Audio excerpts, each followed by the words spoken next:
Tell me what you think, Yorkie. You think it's terrible? Is it horrible? Ah, wrong one. We're supposed to go to webcam. Tell me what you think, Yorkie. You think it's terrible? Is it horrible? Hello! I'm not visible. I'm an invisible Hildy. Oh, the world is so cruel.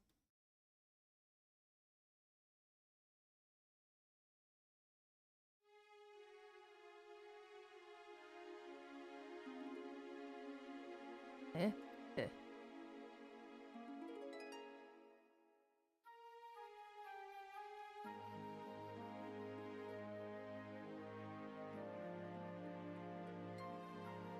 It's okay. Don't worry about it. Being invisible. I'm used to it. I'm bi. Some Pride Month humor for you.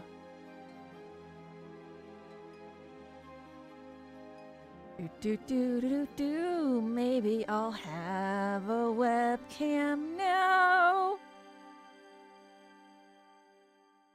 There I am. Hello. Damn. The bi erasure couldn't hide me from existing as a person. In the background, you can see the precious Boopy. That is a Boopy. Hello, Boopy. Hi, it's that Hildy time, that Hildy channel, that Hildy face. And we're here for some 428 Shibuya Scramble. Some talking points. We're not doing current events right now. Maybe not even today. That's because I haven't read any yet. Not because they're gone forever. For those of you who haven't been around for current events yet, we don't have the luxury of ignoring that the world's on fire, so I depress you every once in a while. Usually once a day, with some of the headlines, and we hate it. So, hi Ash and PB, and Megan and EO, nice to see you. Also, someone mysteriously subscribed to me yesterday, thank you for that. And thank you to the individual who followed while I was not around. One of the first times that's happened.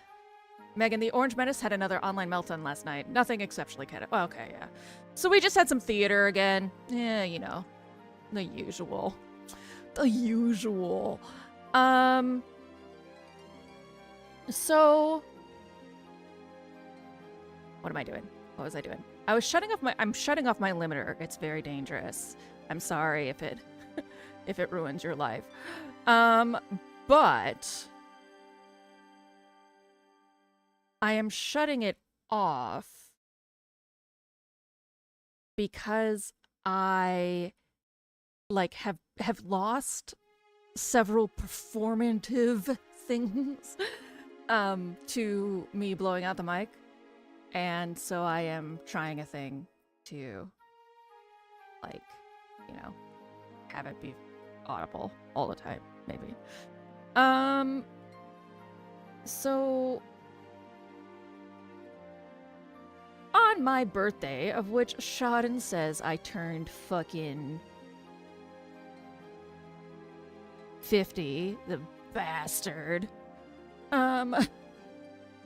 But I really turned 41. We rolled the wheel! The wheel! And by rolling the wheel, we discovered that we're doing the letter F, which was the letter that I was most terrified to do in the universe. But now it's here, and I can't run from it. So F I'm playing every game I've ever had access to, right? So F includes the entirety of Final Fantasy. Not the side games. Those are things people have to put into my library somehow for them to exist. But it does include 1 through 16. 14 is dead to me, so is 11. It includes, apparently, Dirge of Kerberos, though. I'm not really sure why. Lord. So, when you have this much hair, it doesn't matter what you do.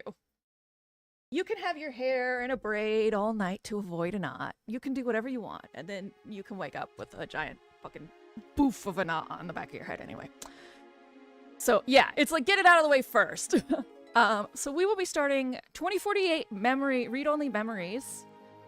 We'll be starting that Thursday, I think, is how I've shifted some scheduling around, which I always do, but this time I think I finally landed on it.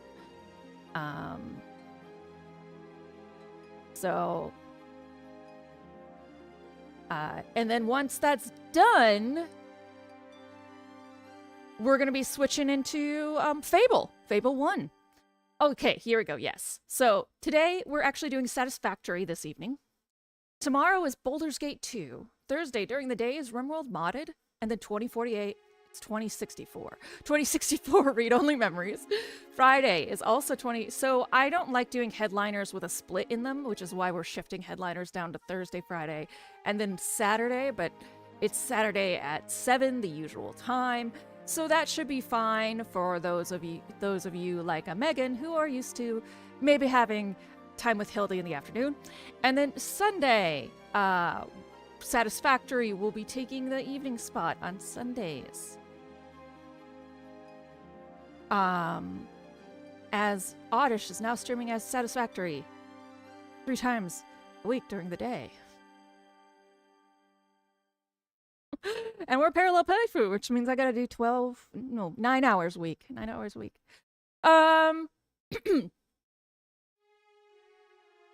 So.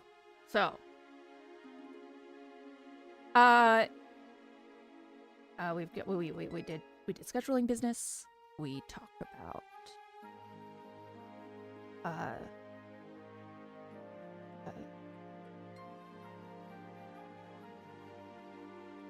the letter F. In Discord, you will see the listed games from F and also the games that I am advertising for purchase to fill out series. That does not mean you could not put another of your favorite games that starts with F in the list. What it means is those are the games that are part of a series that I have some of the games of. And if you really like a series and you want to see certain games, that's how you solve the problem. That's how you solve the problem.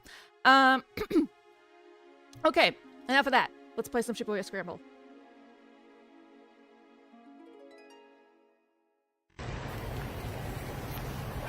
Tell me what you think, Yorkie. You think it's terrible?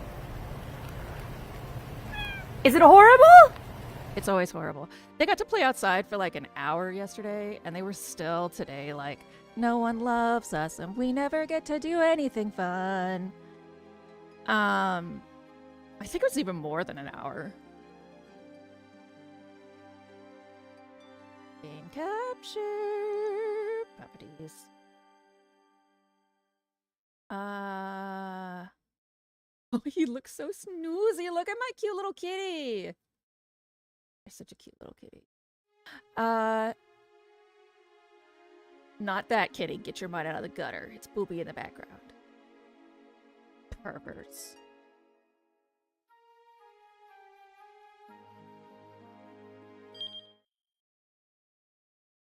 All right. Maria, I'm buying new clothes. Oh, that's right. So we had just finished this entire time block, I think.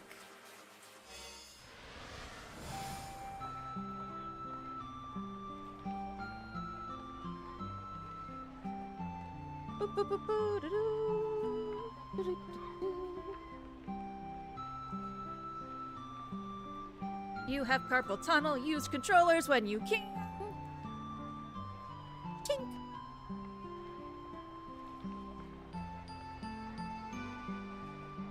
No? Yes. Okay, time chart. Because I think it was yelling, all protagonists have cleared this section. Choose a protagonist to continue their storyline in the next hour. Okay.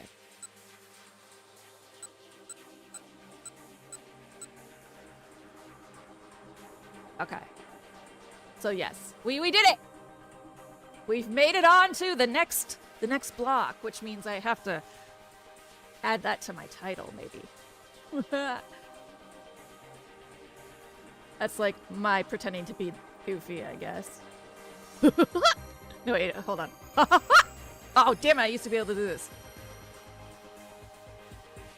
I'll get it. I'll get it.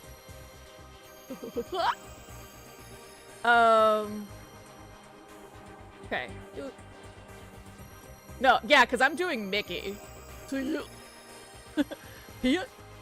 That's goofy.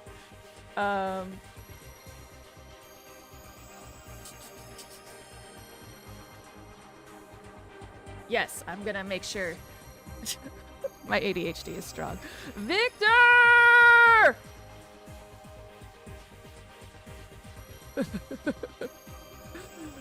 Bring unto me the ADHD preventers! He's like, bring unto your fucking face.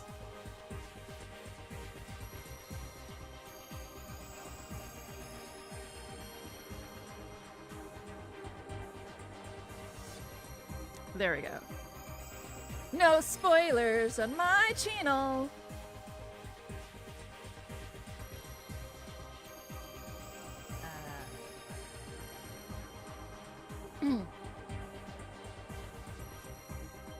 My medicines, please. Will you acquire me the medicines and the waters? And perhaps... Some tool bag is continually calling different teams in the bank, trying to get a different answer for the same question that only has one... What is that question? I need to start streaming, so you tell me that while I'm streaming. Maria, let's go. On to 3 o'clock, please. I can't?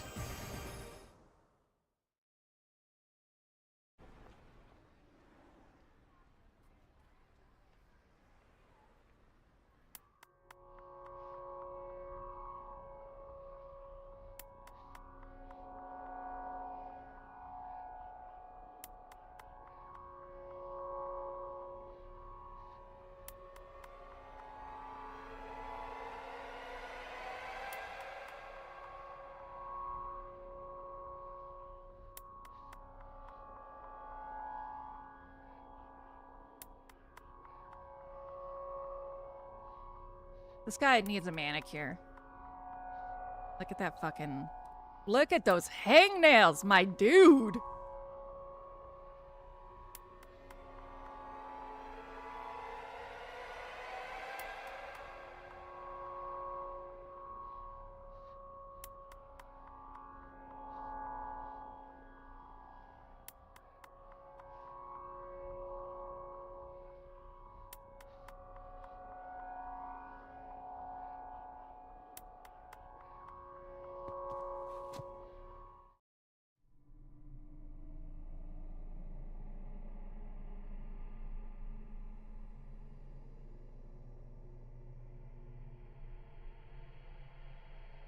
The water? Thank you.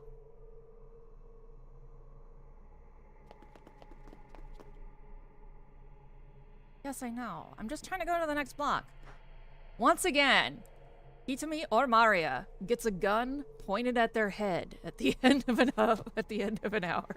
I feel like this is what the poor women, that's their whole life. The also women, that's all they get. They get guns. Osoa women get guns. Well, yeah, because I isn't an Osoa. I is an evil stepmom.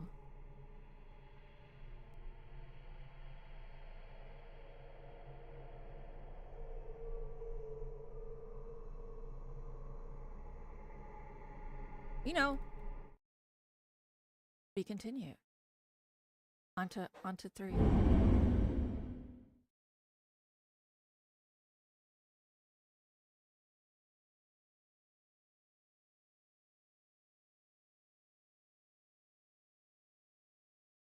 Hey! Fancy!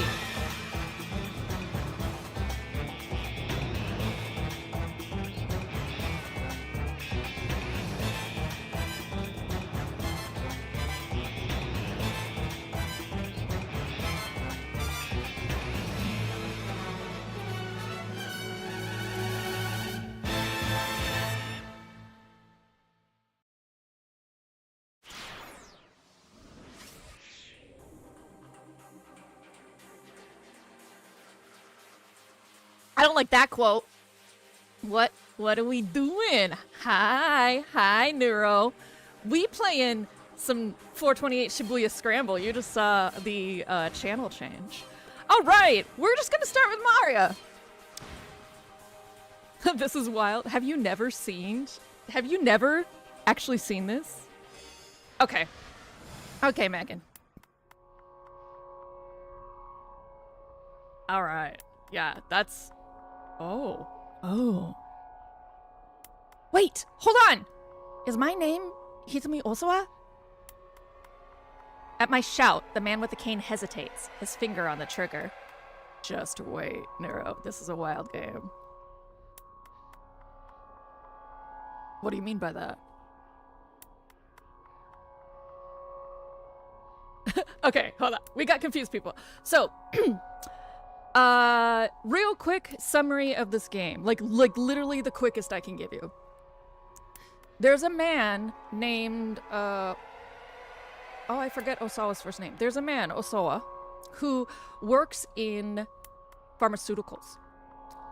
And he studies viruses like the Ebola virus. And he came up with an antiviral for an Ebola-like virus called the Uwa virus. Uwa is the word flower in Swahili.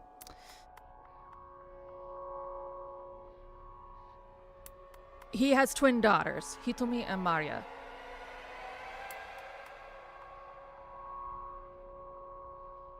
One day, Maria goes missing. And he's handed a ransom and an email that says, here are your crimes, and it shows a bunch of South Africans dead from Uwa virus, having had human trials without his knowledge. Through the connections of 5 different people, we are following the kidnapping case as it spirals into a global bioweapon hazard. This is Detective Tatano, who has turned against the Force in order to kill Hitomi Osawa, who was infected with the virus, but was given an antiviral. However, when you inject someone with an antiviral, there's the drug delivery system, the DDS, and the virus itself can stay intact for up to like 2 months, really. So this terrorist group is actually trying to get Hitomi in order to get the virus and use it to just blow up the fucking world. However, they got Maria instead. When they realized they got Maria instead, they released her, but they hit her so hard she had amnesia. Hitomi has met a man named Achi, who grew up in Dogenzaka, a smaller neighborhood in the Shibuya prefecture. And, well, not really prefecture, Shibuya section. And he has been trying to protect her, and this man, Tatano, has been trying to kill her. As other characters show up, I will give brief summaries about them. This is technically an FMV visual novel. So Maria was almost captured by this international syndicate, when instead Tatano came by and was able to tell the international syndicate to let go of her. But she just heard the name Hitomi and thinks maybe that's her. I mean, exactly what I said. Is my name Hitomi Osawa? I don't know who I am. Like a true amnesiac, she doesn't actually have a sense of danger. You also forget your sense of danger. You're trying to play games with me. If you find yourself interested in this, there's of course plenty of odds. One of which I just have to meow into a microphone for 20 seconds. I'm not playing with anyone, I swear. I'm utterly desperate now.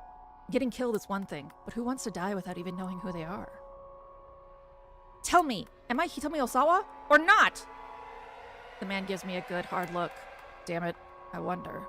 He continues to study me along the barrel of the gun. Tell me what you know. It's an order, not a request. What I know about what? Look, I have amnesia! Quickly summarize what's happened to me since I woke up in that storehouse. The man listens intently, never taking his eyes off me. Ah, I see. So that's what's going on then.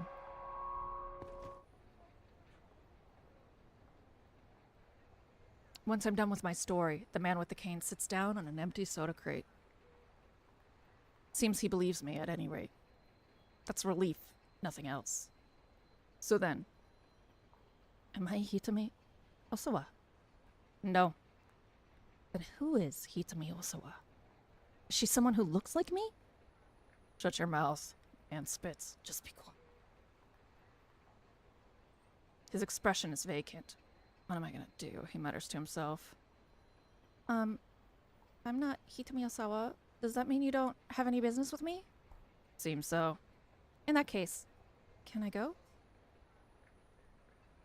The assassin doesn't answer. He lets his pistol hang limp in his hand, the muzzle dropping to point at the ground. Doesn't look like he wants to kill me anymore, but it doesn't look like he'll just let me go quietly either.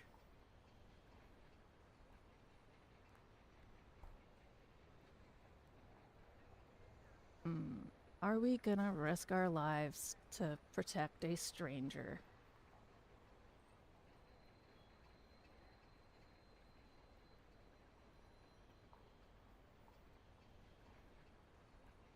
Sure. We're not. We're gonna be a coward. That's what we're gonna do. Coward time! Dun dun dun dun dun dun dun dun.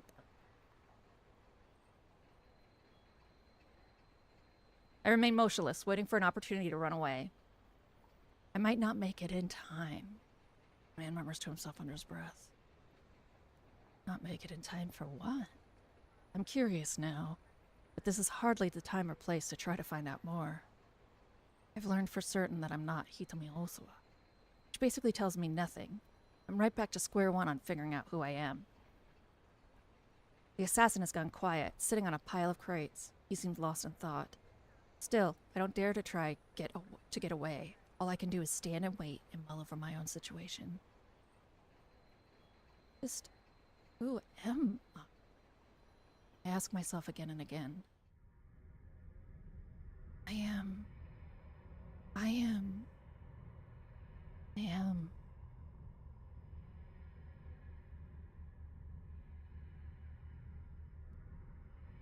No, I have no business with you.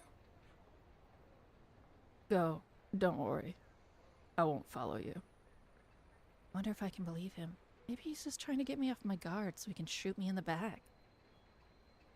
Do not go to the police or go back home. Continues. Lay low by yourself somewhere for a while. How long is a while? Until around sundown. This should all be over by then. It'll all be over? I have no idea what it is, but I decide not to pry in case he decides to change his mind. Okay. I'm, gonna run away now. Sure. Thanks, Trixie. I take a slow step backwards. I'm starting to turn away when he speaks up again. Before you go, I need to tell you one more thing. What's that? When you get your memories back, I'm sure you're going to hate me. And so I apologize in advance. Of course. I have no idea what he's talking about. It makes me even more uneasy. I'm truly sorry. I've got no response for that, so I just give the man one last look before I turn and run. All right, Tatano. I decide to look for some place to hide out for a while, as the gunman suggested. But since I don't really know my left from my right in this town, that's easier said than done. Before I realize it, I made my way back to the knick-knack shop where I bought the necklace. Maybe I could hide out in here? As I contemplate that possibility, I hear an all too familiar voice. Tama, tama, tama, tama! Oh! Oh no! Mr. Yanagishita, right here, is a con man. Sort of by accident. He's super gullible, but once he figures out he's been had, he just doesn't care. So he's in the middle. Maria, when you first meet her, is in a cat costume and says her name is Tama. Is Thomas the most popular name for a cat in Japan, by the way? She is trying to get a job for a necklace she found in this knickknack shop. She needed 40,000 yen. She had 20,000. And Mr. Yanagishita says, I will pay you 10,000 to hand out samples of my bullshit diet drink, and 10,000 if after the demo we sell a bunch. He's in a bunch of debt, and these Yakuza debt collectors have been following him around like crazy. So once you get the costume off, it doesn't really change your relationship with him, though. And after the demo blows up, you have a really nice talk with him where you talk about amnesia, and he talks about this sort of gullibility and dreams that he had. So, he's now a recurring character. For better or worse. He's being held by another recurring character who's just a side character.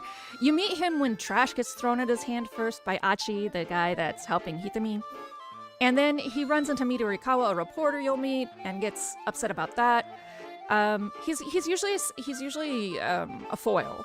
And right now, he is the guy who just opened this knickknack shop and had this necklace. And how he gets his stuff is he just finds it on things.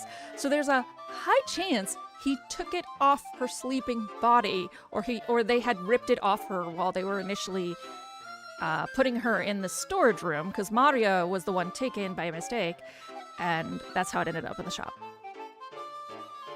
What happened, boss? Look, this is all just... I was framed! Nah, whatever's happened, I'm pretty sure it was all his fault. Just call it a hunch. He says I'm a thief! Well, I say he's the thief for selling stuff he finds around town! Hey, the sales clerk steps into view, scowling. Just what are you implying? What in the world is going on here? I haven't the foggiest. Come on! Help me! Wee! Yanagishita kicks and squirms like a hyperactive child. Do you know this man? The sales clerk asks. No. Well, I mean, sorta. He's a real pain. He's been making a scene like this for as long as he's been here. I find it hard to imagine a worse way to interfere with someone's business. I hate to ask, the clerk continues, but could you take him to the police for me? The police? Yeah. Oh, well, the police. The gunman did specifically warn me not to go to them. I feel no loyalty to that killer, but I'm reluctant to antagonize him. And for reasons I can't explain, I have a strong sense that going to the police right now is a bad move. But Mr. Yanagishita isn't privy to my thoughts, and he looks up at me with a hopeful gleam in his eye. Yeah, that'll work! Tama can take me to the police! And then we can put this all behind us! All's well that ends well, right? He's been gaining wounds, by the way. Like, when you first meet him, he has no wounds, then he gets one band-aid, now a second band-aid, now he's got like a bloody nose and Feeling like I have no choice, I leave the shop with him.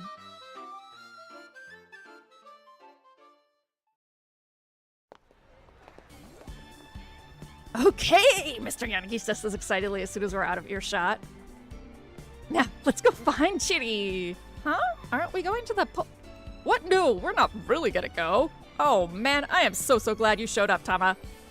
Now come on, let's go find Chitty. Like, Yanagishita has decided that these two part-timers he hired for one day are like his permanent employees. From the big grin on his face, I have an inkling of what's coming next. You've thought of another get-rich-quick scheme, haven't you? Goodness, Tama, you can see right through me! It's not that difficult. It's practically written all over your face, boss. But Mr. Yanagishita isn't really listening. He's too full of enthusiasm. This time, I got a line on 10 million yen! So come on, it's a pinky. So come on, let's go make ourselves stinking rich. He punctuates his grand announcement by pointing fervently at some non-existent listener.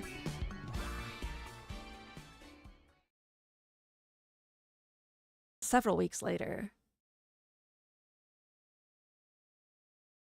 Oh, this is a bad ending.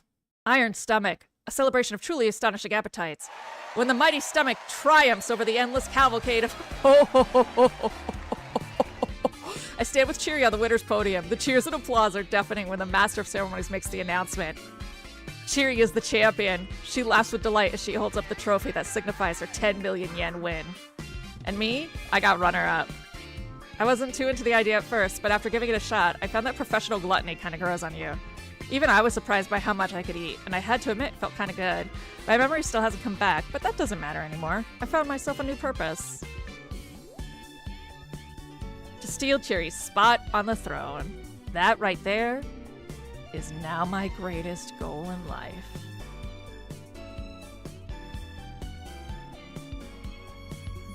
Bad end.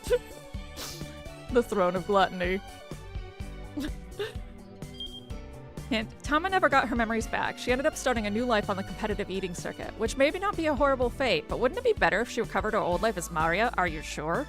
When she was cornered in the alley, like, one of her endings was that she ended up being a businesswoman in South America, like, super famous.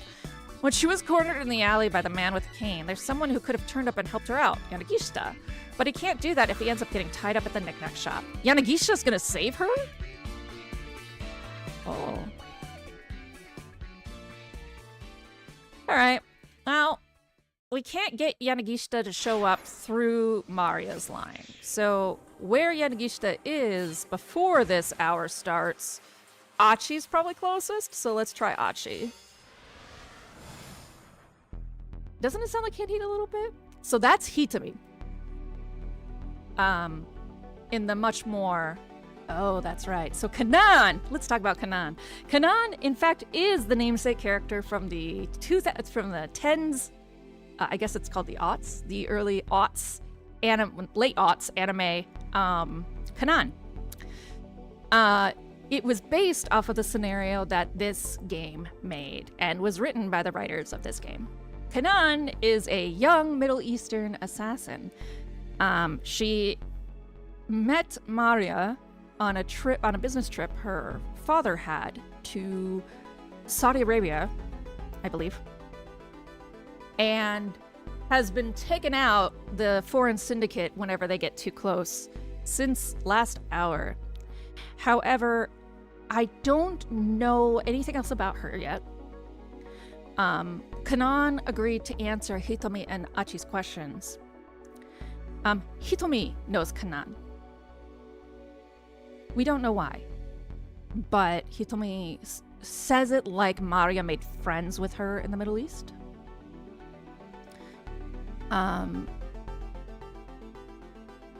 Yeah, so this game has things called tips. Basically, it's words or phrases defined. You will find they are often either context or hilarious. Back alley, defined.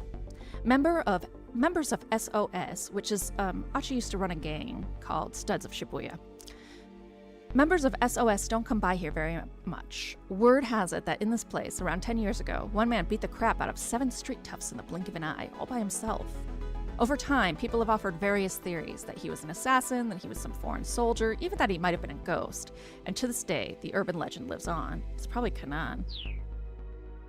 When she was a kid. Why was my sister kidnapped? Before I answer that, there's something I need to tell you, Kanan said. Her tone was cold and sharp. I've come to Japan because I'm on a mission. I'm not at liberty to discuss all the details. All right. Hitami gave a slight nod. To answer your question, Mario was kidnapped by mistake. What? Hitami gasped. But why? Because this kidnapper isn't after Maria. They're after you. No shit, she's only been running for her life this whole time. Who's after me? The mastermind behind this whole thing, Kanan said. Her tone was matter-of-fact. Whoa, hold on, Achi interrupted. What do they want Hitami? Of course not. Of course we're not going to tell her. What do they want Hitami for? That, I cannot say. Well then who is this person? Can't tell you that either. You see, their sex, nationality, age, appearance. Just about everything about them is shrouded in mystery. So there's honestly not much I can tell you. Achi and Hitami stood dumbfounded. What gives? Achi said. So you're saying all you know is that this person has some lame name like Mastermind? Like the Master? Is this a Doctor Who episode? Hitami turned to whisper in his ear. Huh? Oh, my sound program occasionally restarts because it thinks I didn't pay for it, but I did, and I don't want to pay for it twice. So I can't hear myself, but you can. Hitami turned to whisper in his ear. Mastermind isn't actually their name. Mastermind defined.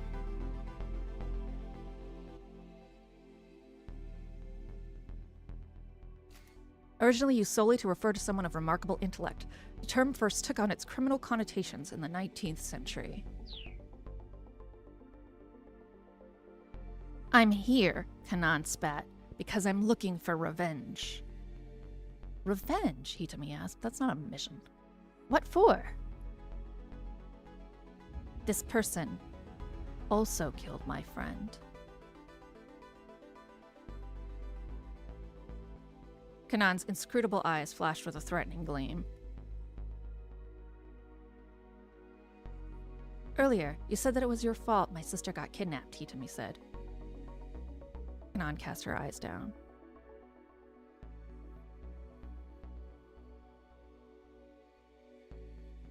"4 days ago, I managed to learn this criminal's plan. So I got in touch with Maria and told her that you were going to be attacked at that party. So that's why she told me not to go." Itamoi's voice trembled as she spoke. "I gave Maria a small GPS tracker to give to you, but I guess she never got it?" GPS tracker. Defined. Global Positioning System, a network of man-made satellites and ground-based control stations for providing geolocation data. Alternatively, a device that makes use of said system. Modern cell phones and vehicle navigation systems use the GPS. A little diagram here. Very nice.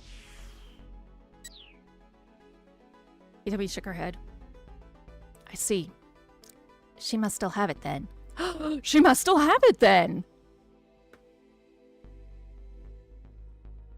Wait, so my sister... The color drained from Hitami's face as she understood.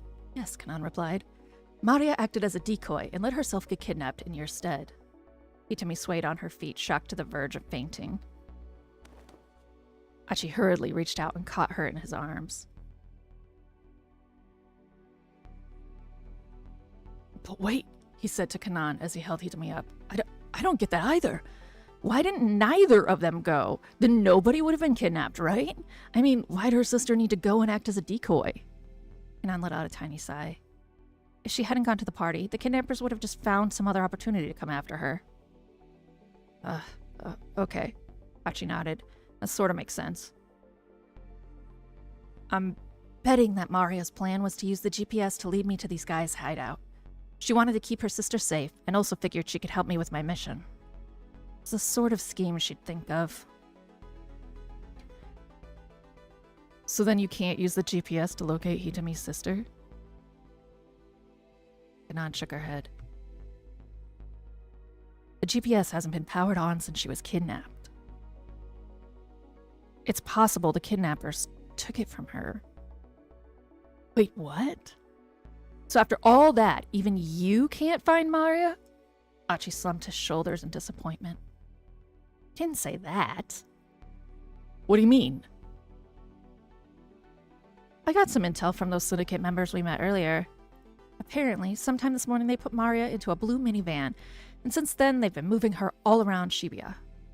Achi and Hitami exchanged glances at the mention of the blue minivan. "Unfortunately," Kanan continued, "those operatives didn't know what the current situation was exactly." "So we're back to the blue van, then." Achi hurriedly explained what they'd been through so far, which is trying to get to the blue van, and Achi went to approach it, and then a bunch of foreigners got out and did like a kung fu fighting fight in the middle of the street. This is a wild-ass game. He mentioned how they'd first seen the blue van where the kidnappers had told Hitami to find it. He also described how first the man with the cane and then a host of others had come after them. He got a little sidetracked here and there, but Kanan quietly listened to the end. "See," she muttered. "So then, what do you think?" Achi asked. "Seems like we messed up their scheme a little, huh?" "Whatever the case, this man with the cane concerns me," Kanan said. "I doubt he's working with the others. I don't know what that means." "Maybe that's it. Some guy who isn't involved butts in, and it throws off their whole plan." Kanan nodded in agreement. Because you and that man with the cane showed up, she said. They couldn't leave the minivan where it was. They took a sensible precaution. But then, if you think about it, isn't this an opportunity for us to turn the tables on Mr. Mastermind? Kanan flashed him a faint, speculative smile. I wonder about that. Aw, come on, Achi grumbled. You're such a buzzkill. Any well-made plan has a good, solid outline, which means that even after it has come to fruition, it's easy to trace things back to the planner. Is that how that works? By contrast, if you achieve your goals using accidental means, the outline becomes blurred, and it makes it harder for anyone outside looking in to grasp what the actual plan is. Achi swallowed hard as he took in the gravity of the situation. Well, but I mean, like, if there's an accident, people are gonna, for sure, panic. Plan or not. Corners of Kanan's lips curled up. Typically, I suppose, she said. But the people who are after Hitami, not only have they put together a perfect plan, they've purposefully left certain tiny holes in it. And so we can't even figure out who they are. The outline of the plan is always too blurry. Achi had no response to that. It was like he was hearing about some completely different world beyond the one he knew. If what Kanan had said was true, he'd been dealing with opponents that were on a level way above his own. In any event, since these people are after you, it'd be best if you didn't wander around town anymore, Kanan told him. By now, Hitami had recovered. She stood up straight and shook her head. No, I'm gonna find that blue minivan. My sister is in danger because of me. I can't abandon her just to save myself. Yeah, that's right. She patted Hitami on the back. And if that's what you're gonna do, then I don't care who we're up against. I'm with you in this until the end. He loves her so much. Heck, it's too late for me to back out now. That ship has already failed. Hitami giggled despite herself. It's already sailed, Achi. Yeah. Kanan let out another little sigh. All right, just make sure you're extra careful, she said. You can't count on getting bailed out of trouble like you have before. I understand, Hitami said. Her eyes showed no trace of doubt or fear. Kanan gave her a slight nod, then quickly disappeared down the alleyway. Right then, Achi said. Want to get back to looking for that minivan? Then he stopped, remembering their previous efforts. If they just heedlessly wandered around town, they'd probably end up in the same trouble they'd encountered before. They'd get chased by the man with the cane or by the kidnappers, and their search would be interrupted yet again. What should they do then? There had to be a better way. Great. Achi happened to glance upward and caught sight of a surveillance camera installed on one of the streetlights. Ah, the surveillance camera network. They planted this gun on the wall really early. That's it. I can't believe I didn't think of it before. Hitami peered at him, startled by his sudden shouting. We just need to use my old man's surveillance cameras, and this'll be a breeze. His family runs a shop, an old electronics shop in Dogenzaka, and there was a lot of crime in Shibuya, so they elected his father the leader of the Commerce Board, and his father installed CCTV all over Shibuya. Thanks for the raid, Ash. Welcome in, raiders. We are playing 428 Shibuya Scramble, and we are kind of towards the end. That's okay, Ash. That's what happens sometimes, especially when you're smaller. Sometimes people are just like, we're here to see you. Neuro, yay, privatized surveillance. That's been going great. Yeah, Neuro, I know. Actually, the reporter, Midorikawa, one of his stories that he does is he really challenges Achi's dad about it. He says this is kind of fucked up.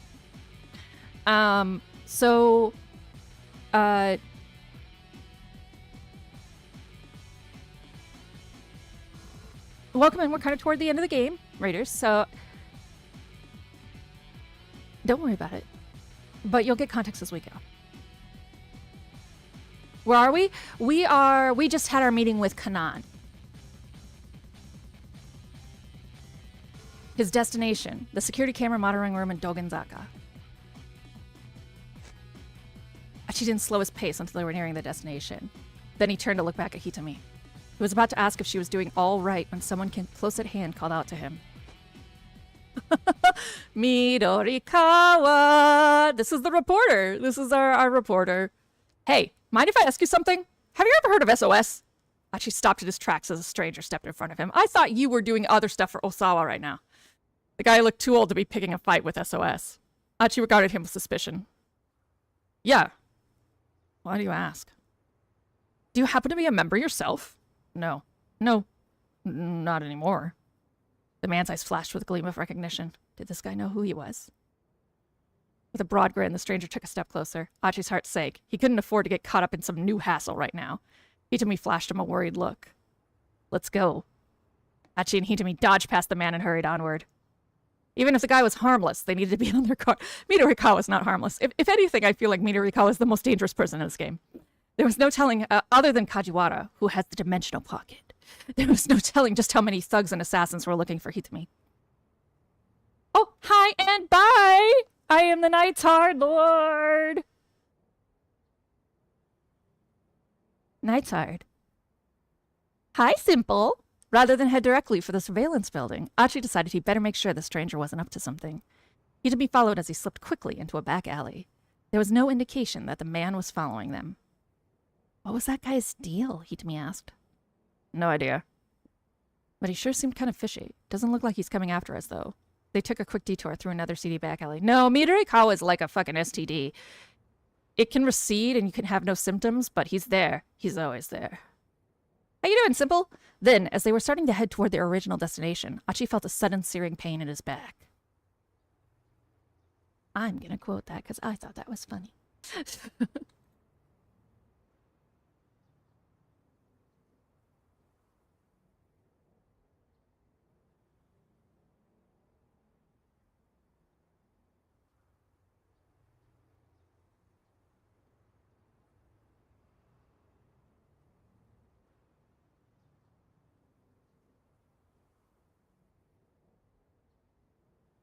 Then, as they were starting to head toward their original destination, Achi felt a sudden searing pain in his back.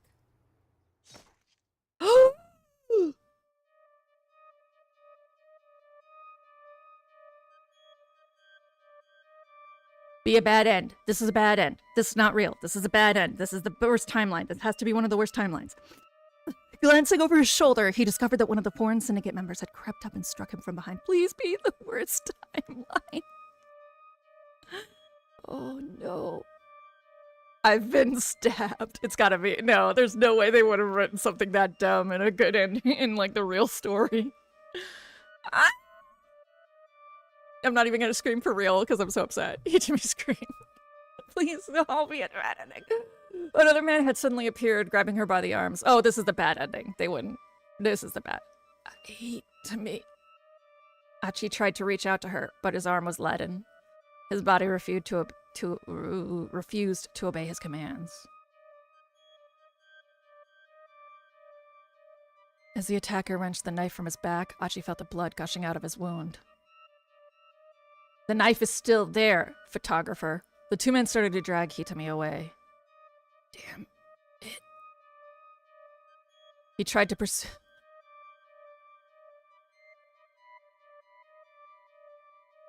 I'm gonna cry. No. He tried to pursue them, but his legs faltered and couldn't find their footing. He was losing blood so fast he was starting to fade from consciousness. He's just such a dumb, stupid kid. I love him so much. Who will hang out with his sister? Achi could only watch, impotently, as Hitami was dragged further and further away. My faces?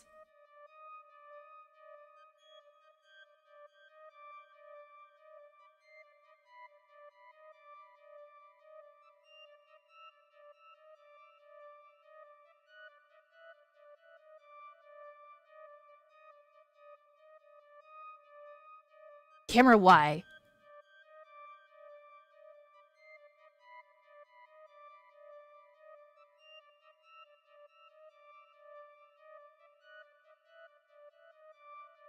Okay. You should be okay now. I'm gonna cry. I don't like this. Bad end, bad end, bad end, bad end. Yeah! Yes, he's alive! Okay. Stabbed by a kidnapper. Achi got stabbed, caught in a surprise attack by one of the kidnappers. He could only watch helplessly as Hitami was taken away. that weird guy hadn't tried to talk to him, Achi would never have taken the risk of wandering through the alleys. But how can you keep that guy from wanting to interview Achi? Midorikawa is supposed to already be working for Osawa. Continuity error.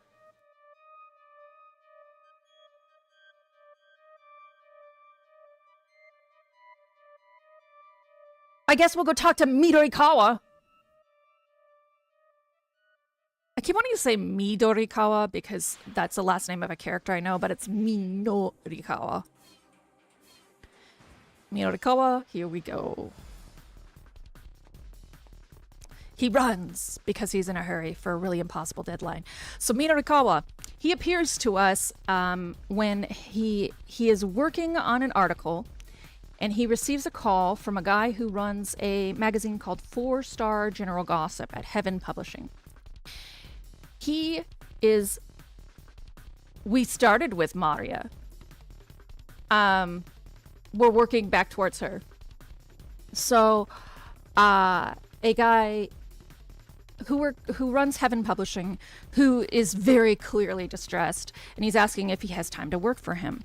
When Midorikawa says no, Toyama hangs up, and Midorikawa is like, just gets the vibe he's going to kill himself. So he meets his getaway driver, who's amazing and will obviously show up again. I forget his name for now. This taxi driver who's so dope. And books it to Heaven Publishing to stop him from killing himself in front of his daughter, Hana. It turns out that 4-Star General had printed a bunch of scratch cards in their last run of issues that you're supposed to like double print the foil on a scratch card so that when you flip it over, you can't see the answers from behind when you hold it up to a light.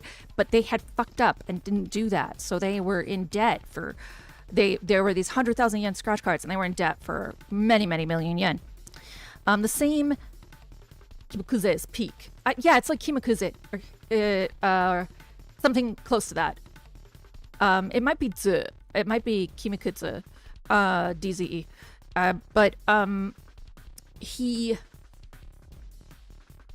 the same Yakuza debt collectors who are after Yanagishita are after Toyama, and Toyama owes them much more, so they're way more after Toyama. He has... If he can get the next issue to print, they've agreed to wait and let him pay off his debts with the next issue. But no reporters are willing to work for him after this last gaffe. They've all like left to not be in danger of the Yakuza. So there's 12 empty pages that need to be filled. And Midorikawa was like, fine, I'll fill it. If you kill yourself, I'll fucking find you in the afterlife. So Midorikawa has 8 hours to fill 12 pages with content about Shibuya. And he's done pretty well so far. He has to have it all done by 8 p.m. so that it can go to the printer.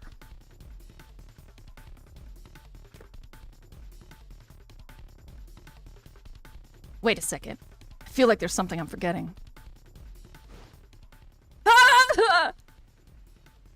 Midorikawa stopped and let out a cry of frustration. Daisuke Endo had asked him for a favor after their interview was done. He'd promised to tell the Wandering Angels that the dry ice machine they'd purchased was defective. Wandering Angels, defined. There has been a 5-part story in these tips, so I think this is going to be part 5. Episode fast. At last, the climax of the play drew near. There was a whole string of troubles, but the cast soldiered on, and it looked like things were going to end all right. Then, backstage, Bando noticed that the dry ice machine was acting strangely. Even after it had been turned off, the machine continued to churn out more dry ice. The producer, Sukuzawa, demanded that the defective device be returned immediately, and so Tozuka, Bando, and Amo loaded it into their vehicle and left the theater. Continued in episode 6. Well, damn. That had completely slipped his mind. This is a great photo. Midorikawa is... So they have motifs in their photography for each character. And Midorikawa is often super saturated and in this very... Like Yanagishita, because they're both sort of comedy characters, but he's always in the middle of like the most busy parts of Tokyo. Like there's always so much going on around him. And yet somehow they really managed through color and positioning to make him the center of attention. It's really something else. If he ran back to the theater now, he'd lose about 10 minutes. Midorikawa checked his wristwatch. The loan people would be coming by the editing office before too long. Oh, it's 4 o'clock, that's right. He needed to prove to them that next month's issue of 4-Star General Gossip was well underway, or else they'd refuse to wait any longer for repayment. And to do that, he needed to fill a minimum of 6 of the 12 remaining blank pages. He couldn't afford to waste even a single second. This was an awkward position to be in. He needed to keep his promise to Endo, but he also needed to spend his time wisely.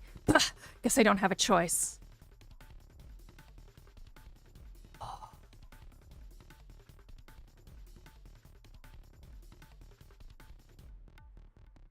Oh. There was nothing he could do about having forgotten or... Yeah, no. Toyama staying alive is far more important than this guy's ice machine. He hurried on to the cafe. Sorry, Endo. Sorry. Alright. You're just gonna have to let this one slide. I've got Toyama's life on the line here.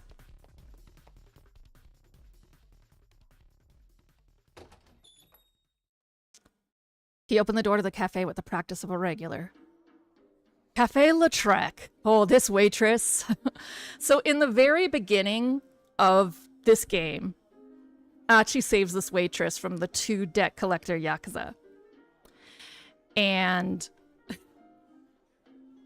she is literally ready to use Midorikawa's blood as the ketchup on their spaghetti Napoleon. Napolitan. Welcome. The waitress only got that far before her face fell. You again? Hey, hurry up and get me a seat. She grinned wickedly. I'm terribly sorry, sir, but we're all full at the moment. He looked around. All of the seats were indeed filled. As you can see, sir. Really now? The waitress's grin widened with triumph. Yes, sir. Fine. I'll just write here. Let me get some power. Sits on the floor.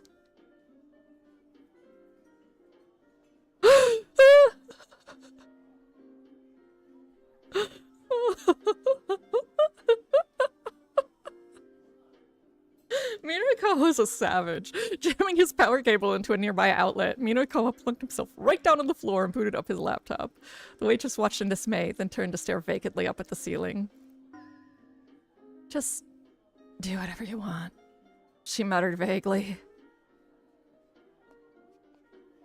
You know, a person can only get away with being obnoxious for so long. Sooner or later, someone's likely to call the police.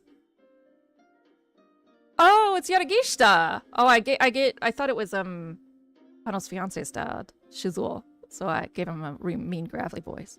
Midorikawa looked up from his work, startled to see the burning hammer salesman standing over him. You're Mr. Yanagishita. Thank you so much for stopping by earlier. Are you going to write your article here? Yanagishita eyed Midorikawa's computer. Oh, that's the latest model, isn't it? Look.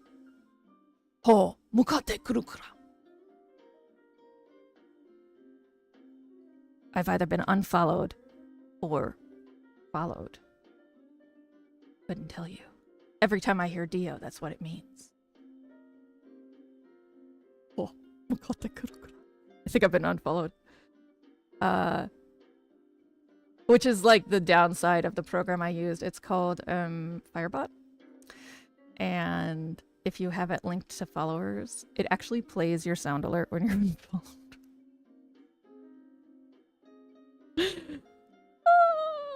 I've been unfollowed. Okay. Oh, that's the latest model, isn't it? Look, I got no time to talk right now. Midorikawa opened the file with his half-written copy. Oh, what's this? Chaos at bogus weight loss drink sales demo. Yanagishita read the copy aloud. The organizer, Junichi Yanagishita, didn't merely have a whiff of deceit about him. His breath also stunk. Sound good? Midorikawa asked. I wanted to make sure I gave an accurate impression. Oh, I love what you've done with it. This is a great copy. Fantastic! Yanagishita turned to look at him with a manic grin. Yeah, isn't it? In a flash, Yanagishita's face went from grinning to livid. Like hell it is! You think I'm gonna just let you write something like that? Snatching up the computer, Yanagishita bolted out of the cafe.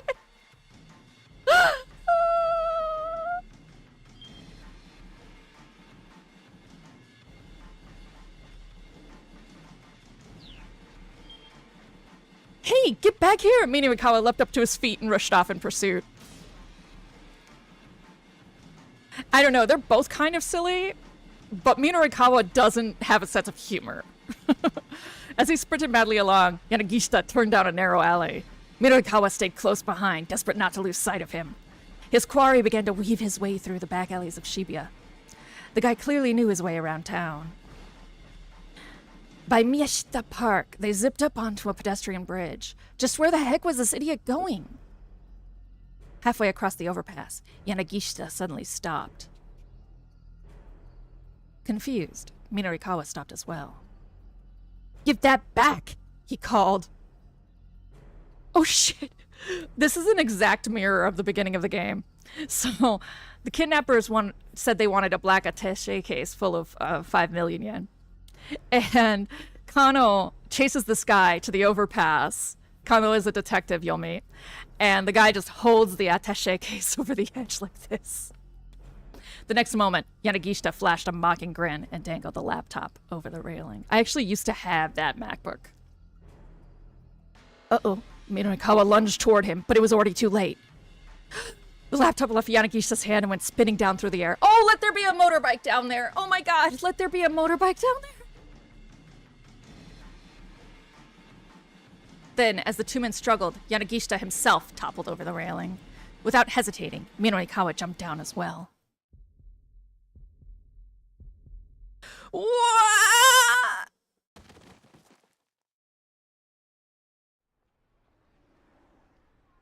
Midorikawa landed hard. As he struggled to regain his breath, he looked around and saw Yanagishita beside him. Incredibly, the laptop was safe in the charlatan's grasp. His shoes are like bowling shoes. Apparently, he'd somehow managed to catch it in midair. Before Midorikawa could be too relieved, however, Yanagishita got to his feet and took off running again. "Get back here, you little weasel!" "I don't think so." This Yanagishita guy was infuriating. That, and he was really fast. Midorikawa considered himself a decent runner, but he couldn't manage to gain on Yanagishita. If running away was a competitive sport, the guy would be a world-class superstar. As he ran along, a peculiar thought occurred to him. Hold on a minute. If he hates my copy that much, shouldn't he have wanted my computer to break? Why'd he go out of his way to catch it like that? It made no sense at all. "Hey!" Midorikawa shouted between gasping breaths. "What are you planning to do with my laptop?" Yanagishita glanced back at him.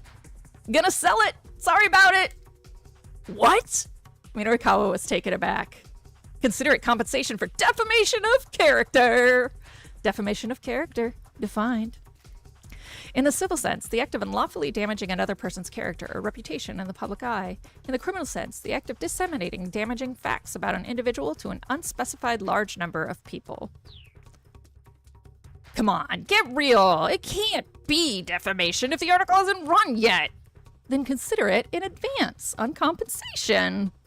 This was so nonsensical it made Midorikawa's head hurt, but now at least he knew why Yanagishita had dived after the computer.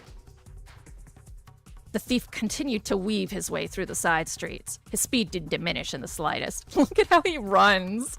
I love this man so much. He's such a physical comedian. He's like high kicking. Damn it, this guy's too much experience running away. Midorikawa's stamina began to fade, and finally he lost sight of his quarry. Quarry? Is it quarry? But that didn't mean he was ready to give up the search. There were articles on the computer that were right on the verge of completion. Whatever it took, he had to get it back. Yanagishita had said he was going to sell it. Where could he be headed then? The knick-knack shop. Probably he was headed to the knick-knack shop. Yeah, because, like, Endo Electronics would just be, you stole this, no way. Daisuke don't truck in no shit.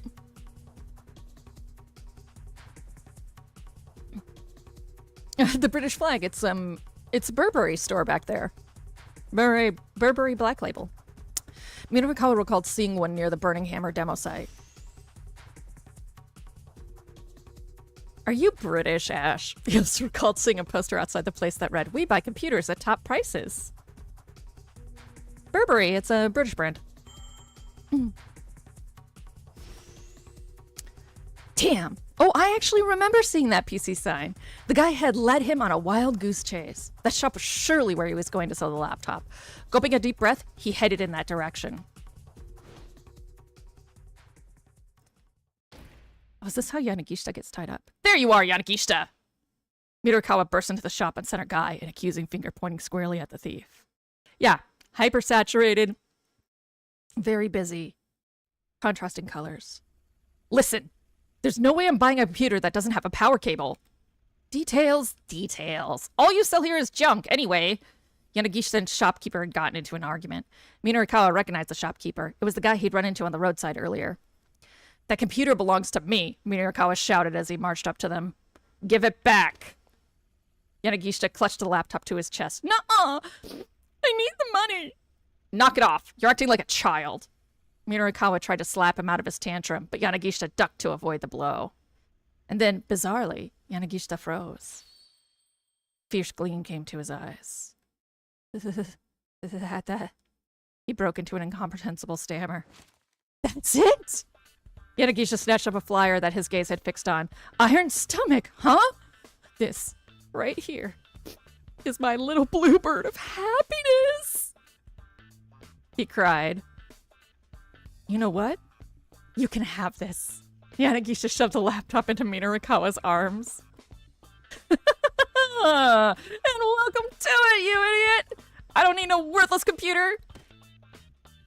You're the idiot, Buster. Midorikawa smacked Yanagishita right across the face. Ouch! Hitting him felt good. He decided to do it again. He drew back his arm to deliver another blow, but then someone else came into the shop. Yanagishita's eyes lit up as they saw who it was. Oh, my angel! Whatever is my darling Miku doing here? Miku stood in the doorway on the verge of tears. Mr. Midorikawa, she began, then her voice choked up. Miku, what's the matter? Is something wrong? Miku drew in close to Midorikawa's side. Huh? Yanagishita's gaze darted back and forth between Midorikawa and Miku. You two know each other? Sort of. More to the point. Is she the girl you said you were in love with? That's right, the one and only Miku! I have her entrance music set as my ringtone! Paying no heed to Yanagishita's excitement, Miku kept her eyes fixed on Midorikawa. This is partially why he's in debt. Miku used to be a professional cosplay fighter in a bar, and Midorikawa spent all his money supporting her. I lost to a girl who knows Aiki-jutsu. I lost! She buried her face in Midorikawa's chest. Yanagishita let out a gasp. What's this about? What is this all about? He seemed on the verge of panic. Mr. Midorikawa. I need to learn Aiki-jutsu. I feel so ashamed. She buried her face even deeper into Midorikawa's chest. That's so unfair! With tears in his eyes, Yanagishita darted out the door. Midorikawa glared after the pathetic fellow as he scampered off. The guy sure knows how to take advantage of a bad situation. I'll give him that, he murmured. Just glad I got my partner back. You could argue that Yanagishita has teeth, because I too have British teeth, but I am American. Anyhow, I'm just glad I got my partner back. Ordinarily, he'd be inclined to pursue Yanagishita and subject him to a tirade. At the very least, there was no time for that now. He explained the situation to the shopkeeper, who flashed a sympathetic smile. Ah, is that so? Lucky for you, he screwed up then. Much as I'm happy to do business, I just can't buy a computer that doesn't come with its accessories. So you'd have bought it from him if he had the accessories? Of course. Stolen or not, it's all the same once I've sold it. The shopkeeper chuckled unapologetically. Huh, I suppose that's true. Midorikawa laughed along with him. Yeah, all the same. Like hell it is! He roared. The shopkeeper froze like a startled rabbit. I bet everything you have for sale here has been stolen, hasn't it? Don't be ridiculous. I'll warn you up front. There's no use hiding things from me. I've interviewed you after all. I know you. The shopkeeper was getting more and more flustered. Well, I mean, look, this is just between you and me, okay? Sometimes I go around gathering stuff that people have lost and I sell it here. But it's not stolen. Just repurposed. There's nothing wrong with that, right? The shopkeeper smiled ingratiatingly. You moron! Midorikawa stuck his finger in the man's face. Selling lost property is a serious crime, too! Selling lost property, defined. A potential violation of Article 254 of the Penal Code of Japan regarding embezzlement of lost property, which states, a person who embezzles lost property, drift property, or any other property which belongs to another person is in no one's possession, shall be punished by imprisonment with work for not more than 1 year, a fine of not more than 100,000 yen, or a petty fine. It is? Well, I mean, I guess I sort of figured it might be, sometimes. Well, I'm not the police. I'm more into curiosity than legality. In fact, I find this all pretty fascinating. I mean, what sort of things have you gathered up for sale? He says everything so aggressively. Well, let me see. Like this and that, and that, and that. The man pointed to various items on his shelves. And also this, and that, and that, and that, and that, I guess. Midorikawa's eyes were directed all over the shop. Everything the shopkeeper had pointed out had a hefty price tag. And you're actually able to sell things like this? Midorikawa asked. Sure, I can sell stuff. Earlier today, someone bought a big necklace. I listed it for 40,000 yen, but I discounted it down to 30,000. And you can still make a profit. Even offering discounts? Sure, I mean, it was just something I found lying on the ground, after all. Midorikawa looked back at him, and for a moment he laughed as well. Then his face turned hard. This is no laughing matter, he bellowed. You need to stop what you're doing here right away. Otherwise, you're going to find out what it's like to get punished by my pen of justice. I'm so sorry. The shopkeeper bowed repeatedly. Midorikawa glared. The truth was that right now he was so busy he'd have to let this guy slide. Still, this whole asinine affair had eaten up a big chunk of time he didn't have to waste. He was going to have to finish up his coffee back at the editing office. Laptop in hand, he left the shop, only to stop short when a slight figure stepped out in front of him. Mr. Midorikawa! Miku stood there, barring his path. Please, introduce me to a dojo where I can learn Aikijutsu. I'm sorry. I really don't have the time for this right now. Midorikawa tried to hurry onward, but she stubbornly refused to let him pass. You introduced me to that other dojo before, remember? I suppose so, now that you mention it. He tried to slip by her on her right-hand side, but she was quick to block him. You're the one who introduced me to the world of martial arts, Mr. Midorikawa. Well, yes. You know, you're putting me in a bit of a bind here. Trying to slip by on her left was a no-go, too. She could anticipate his every move. Please, just hear me out, Miku said. She was speaking through quiet sobs now. I can't stand to leave things like this. She looked Midorikawa right in the eye.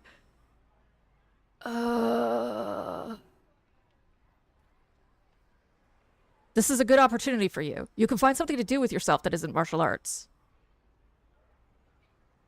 What?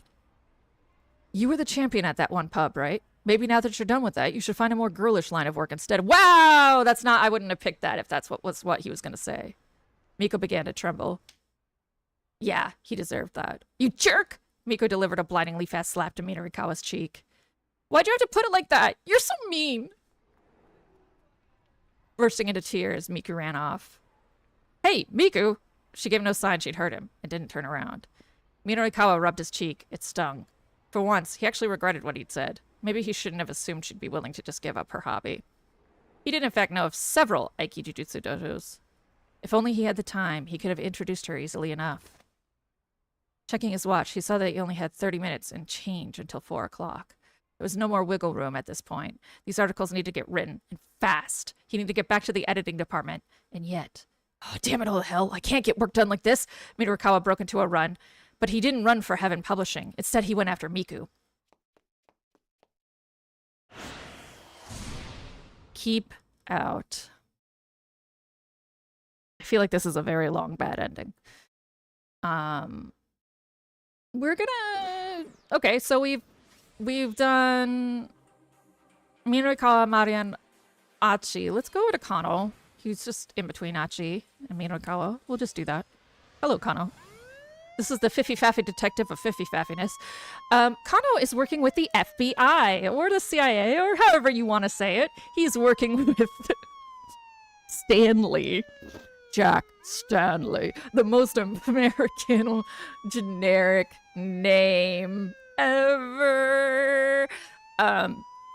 They have discovered that the International Syndicate is after the virus or the antiviral. They haven't been quite clear. Kano was drafted by Stanley after he broke rank and went to arrest. So the Japanese police were following. Oh, I need to hit enter. I need to get past the screen so that the sirens stop. Kano practically drive from the car when it arrived on the scene in Maruyamacho. The place was teeming with officers and onlookers alike. Out of the way! Please move aside! Kano forced his way through the throng. Sasayama was lying in a massive pool of blood. Oh, right, Sasayama. Oh, Sasayama.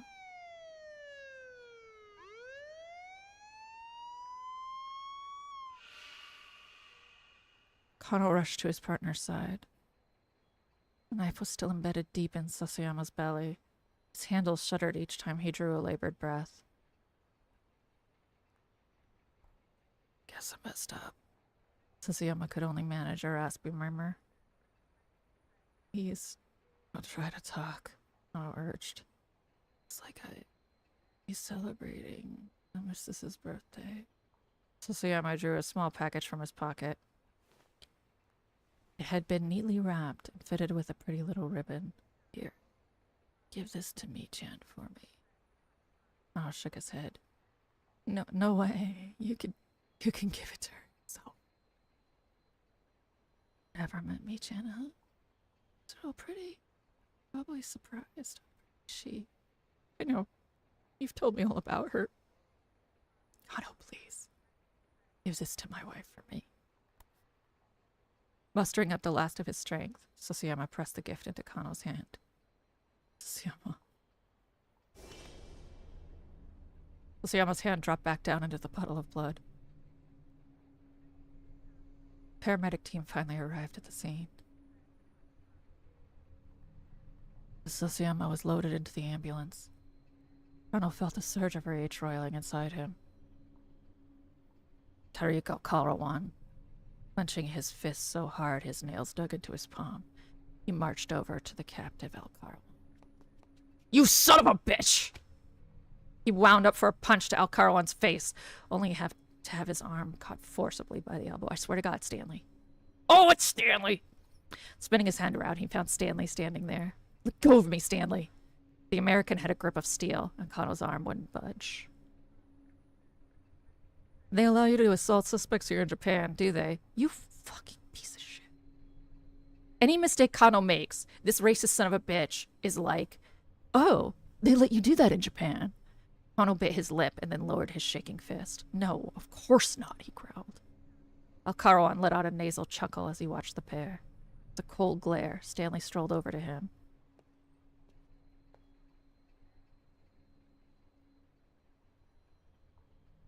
He leaned in close to whisper something, and all at once the blood drained from Al-Karawan's face.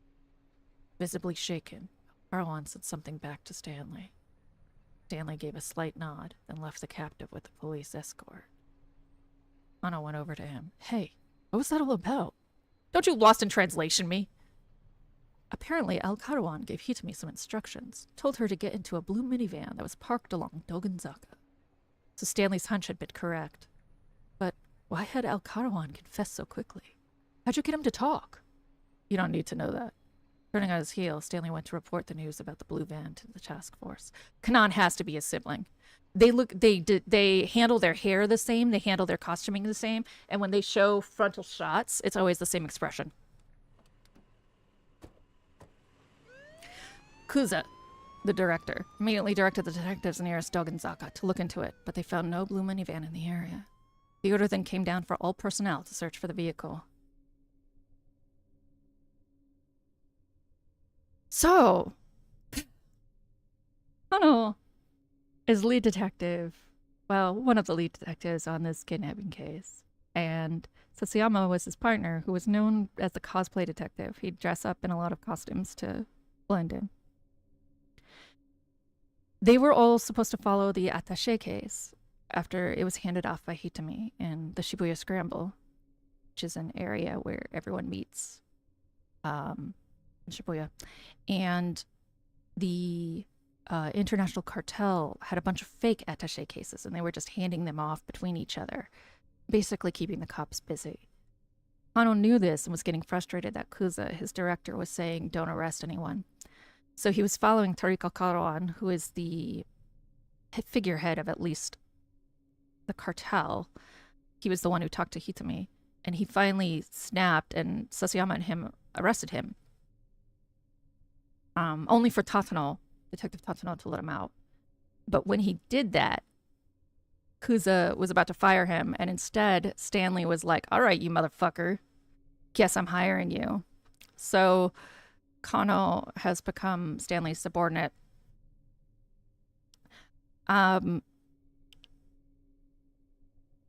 They tracked Al-Karawan to this vending machine. They just saw him through the CCTV cameras, the same ones that Daisuke Endo put in.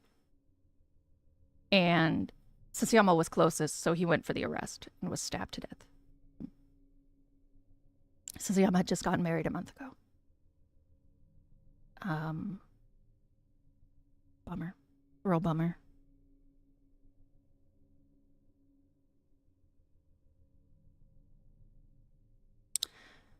The Dick Diary Kano has is actually a bunch of quotes from Tatano. Tatano is Kano's hero, and Stanley has told him that he's a betrayer. But Tatano refuses to believe him. Kano refuses to believe that Tatano is a traitor. Dick dictum number 14. Use the dead as a stepping stone, but be sure to die a stepping stone yourself. That's actually really good. In the abstract, Kano could appreciate the mobility of self-sacrifice, but when he thought of Sasayama's blood-stained figure, it wasn't so easy to keep his emotions in check. First time you've ever seen a fellow officer get hurt? Stanley had come back over to him. We don't have time to relax. Can't keep your anger in and do something about it, here and now. Stanley pointed to his own jaw. Hit me. American style. Kano smiled wryly at the unexpected proposal.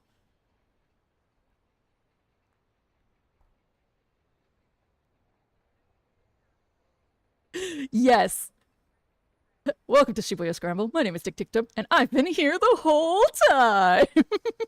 just waiting to make a dick joke, just hiding in the background. Dick and balls in hand. That's so creepy.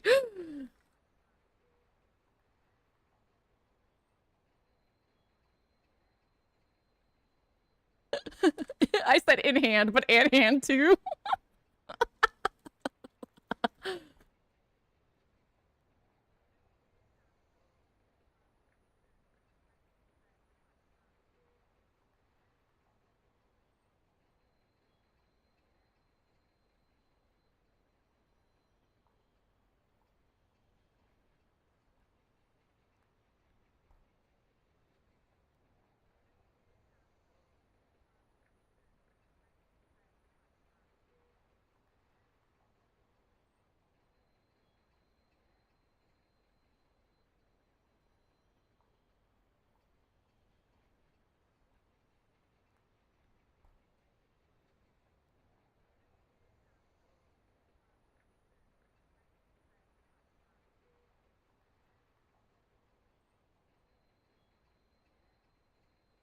Yeah, we're gonna punch the shit. We're gonna punch Stanley so hard in the face.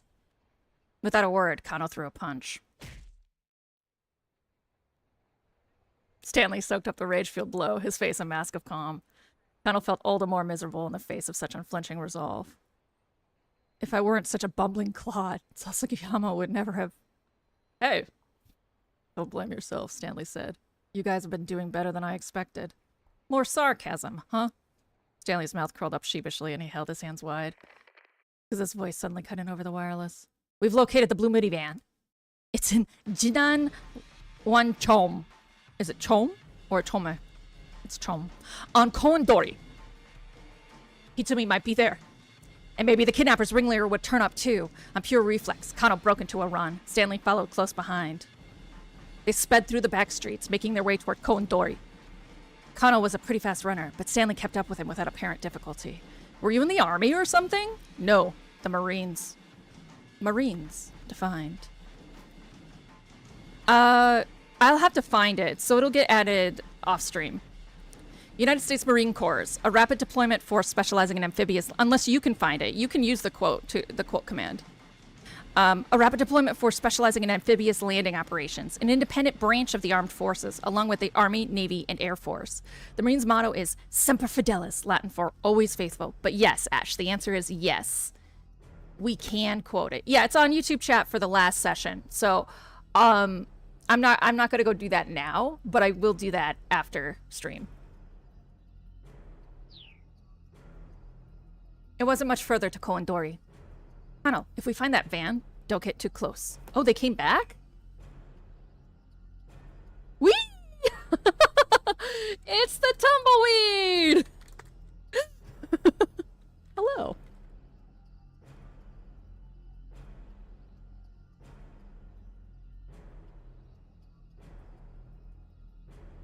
That's great.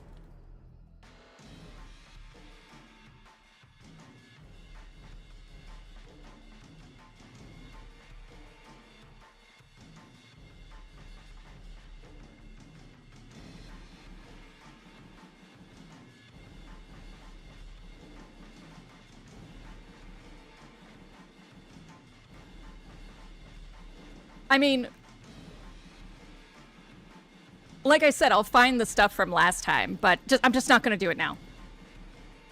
It wasn't much further to Kolandori. Kano, if we find that van, don't get too close, Stanley warned. It could be a trap. These people will do anything to carry out their goals. Anything, huh? Yeah, lots of dead people. Kano could sense the truth of Stanley's words. He reminded himself that his life could depend on remembering them. He raised his eyes. They were coming up at Kolandori. Suddenly, a boom as loud as cannon fires shook the area. Something's wrong, Kano thought. That's no ordinary city noise. Oh, shit! A column of black smoke rose up from between two nearby buildings. Holy shit! Passers-by stopped and stared, gasping in alarm. Oh, wow! Oh, wow! We got an actual FMV!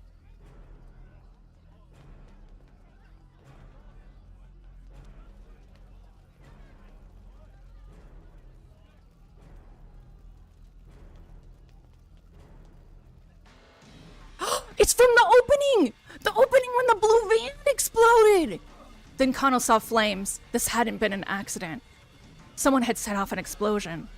Several people were on the ground nearby, evidently injured by the detonation. Mr. Midorikawa! Mr. Midorikawa! A high school-aged girl was crying, clinging tightly to a man who'd been caught in the blast. Kano recognized her as the girl he'd talked to earlier during the traffic jam. The man looked like he might still be alive. Kano hurried over to them. Police! He announced. Midorikawa? Blood was streaming from the man's mouth. Clearly suffered some internal damage. Hang in there, buddy, Kano told him. Stay with us! The man's face twisted up in pain, but somehow he managed to croak out a few words. Kano let out a gasp. The man's voice was almost too weak to hear, but what he said still shook Kano to the core. The man knew something important, something crucial to the investigation. Rescue vehicles arrived on the scene, and the wounded man was promptly loaded onto a stretcher. When he was placed inside the ambulance, Kano flashed his badge at the paramedics and got in alongside him. The man had already fallen unconscious. Kano didn't know when he'd wake back up, but he knew he needed to hear what the guy had to say. He sensed that the stranger was the key to unlocking the entire case. But though Kano kept a lonely vigil, the man never woke up again. The antiviral that had been given to Hitami, the blue minivan El Karawan told Hitami to look for, and now the minivan exploding. Kano was sure this man had known how all of these tied together, but now the key to solving the case was gone for good. Fuck. Well, clearly that's a bad end, which is great. Yeah, this is the worst ending. No. Honestly, I think if Kajiwara died, no, I think Achi dying really got me a little more than Midorikawa.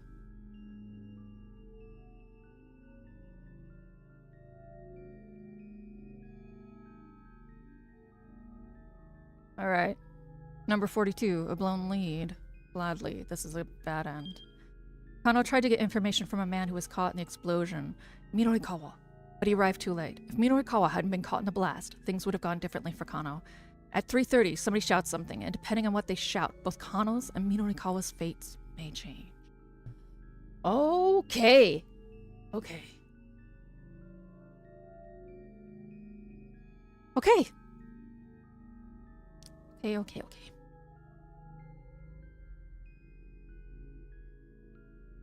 The only worst ending is if Kajiwara. That's literally what I said, and then I stopped myself. I was like, I don't know. Yeah, if Kajiwara died. This is terrible and horrible, and I feel badly. Let's go,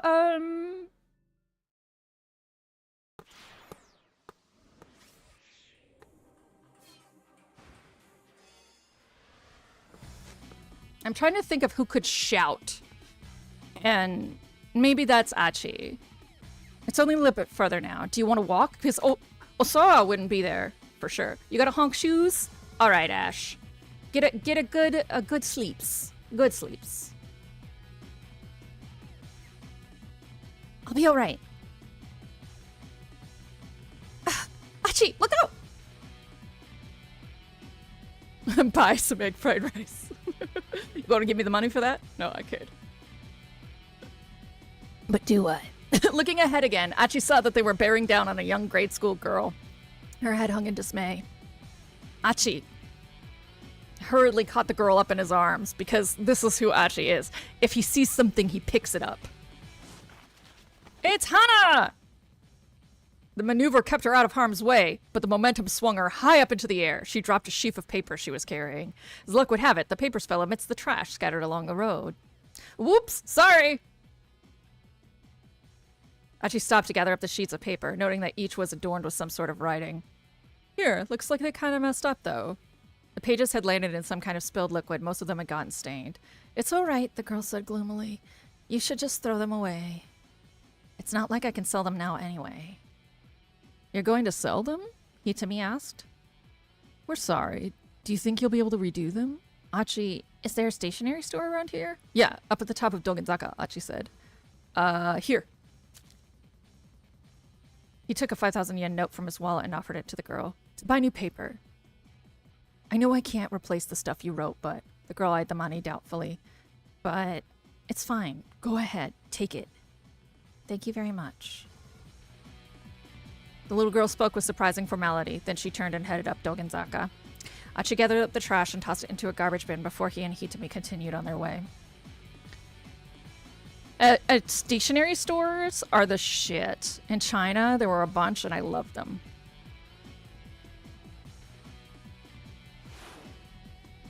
Achi led Hitami to an old multi-tenant building. They hurried inside and headed up the stairs.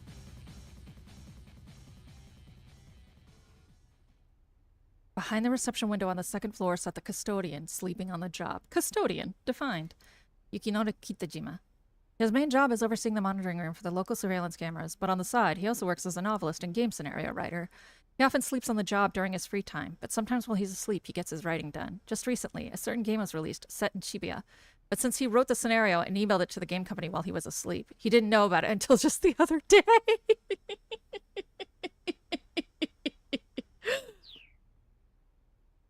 Hey, wake up, man! Achi gave the window a tap, and the man woke with a start. Huh? Achichi! Don't scare me like that! That's one chi too many. And wow, you sure seem to have a lot of free time on your hands. Yeah, no one's been by to check today. But that's not so bad, right? I mean, I guess it is the surveillance room, but still. The man let out a big yawn. My dad asked me to come down here and check on the security monitors, actually, Achi said. Sorry to bother you when you're busy, Hisumi added with a polite bow. Huh? Who are you? You with Achichi? I'm Hitami Osawa. It's nice to meet you. Ho ho ho ho. What, you Achichi's girlfriend? Achichi. Again, too many cheese there, and that's none of your business. Just let me have the key. Hoping his blush wasn't too obvious, Achi mimed unlocking a door. You won't answer a simple question, you want me to hand over the key? Yes, I'm his girlfriend, Hitomi said. We've just started dating, so I'm sure I'll be seeing more of you, sir. She flashed a winning smile. Oh, well, what a surprise. Never thought Achichi could land a fine lady like yourself. Achi is gonna have a heart attack. The surprised custodian held out the key. Good for you, Achichi. Still one chi too many there. But yeah, dating. Achi gazed into Hitomi's face, even more surprised than the custodian. The key dangled, swaying to and fro like a pendulum between Achi and the man behind the counter. Achi, Hitomi said, nudging him in the side with her elbow. Come on. Oh, right. Snapping out of it, Achi took the key and headed up to the next floor. She's totally faking, dude. She's acting to get you into the room. He's still gonna have a heart attack. I'm sorry, Hitomi said as they entered the monitoring room, for just saying we were dating like that. I mean, it was a pretty clumsy lie. I don't know, it was just kind of sudden, is all. I was just a bit jittery, I guess. She felt his cheeks color again. I mean, I figured I had to say something, or he wasn't going to cooperate, Hitomi said. She looked a little embarrassed herself. I'm sorry. I didn't mean to make things weird. No. She said, nah, it wasn't weird at all. It wasn't weird at all. Actually, it was a kind of... He stopped himself there. Now wasn't the time for that sort of conversation. They needed to find that blue minivan.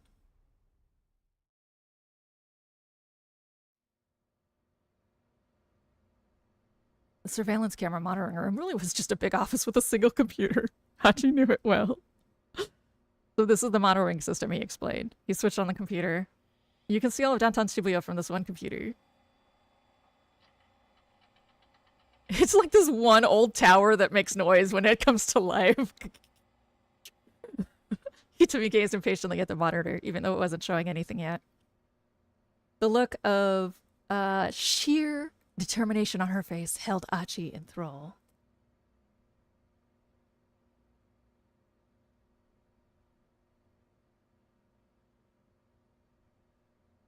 Meowdy! Welcome to activity, PV.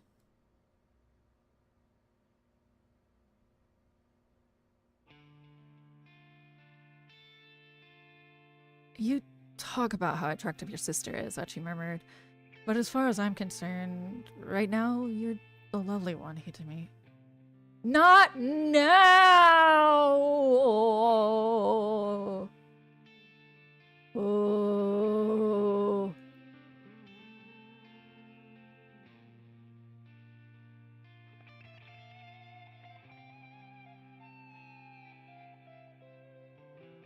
It was so quiet. It's not running now, but it was so quiet. I heard it though. It, like, even in the game, I don't know if I would have heard it if I wasn't wearing headphones. Hitomi looked at him, uncertain. I mean, look at the lengths you're going and the risks you're taking to save your sister, Achi said. I can't bear the thought that something might happen to her. And the last time we were together, you said such horrible things. Plenty of people do bad things without even realizing they're bad, never mind trying to fix it. I'm just doing what I think is right. Yeah, but these days, most people don't do the right thing. Preach, Achichi! Heck, if they did, Shibuya wouldn't be covered in trash like it is. Me, I appreciate it when someone really cares about the things that are important. Doing the right thing is a matter of course. That's very attractive. Achi blushed as he said it, and Hitomi shyly looked away. I think the system is ready. Turning to the computer, Achi hastily changed the subject. This thing's so simple, even I know how to use it. Clicking on the mouse, he brought up a row of 4 windows on the monitor. Each window showed a different view of the Shibuya cityscape. The image quality is not great, but that's because it's being updated on a 2-second delay, I guess. Achi tapped on the keyboard, bringing up shots of different locations. He clicked on one of them in order to enlarge the image. Maybe we really can find that minivan with this. Hitomi was practically glued to the screen. My dad's the one who designed the security system. Your dad must be pretty amazing. Well, he graduated top of his class at Tokyo Denko University. That's a big deal. Tokyo Denko University. Defined. Prestigious national university founded over a century ago. Applicants who place highly on the entrance exam can receive a full scholarship. Achi's father was one such attendee. The school has supported extensive research into artificial intelligence and recently announced an AI program known as Body. While the computer is asleep, different personalities emerge, which have an impact on various normal thought processes, forming a network of more human-like thought patterns as a result.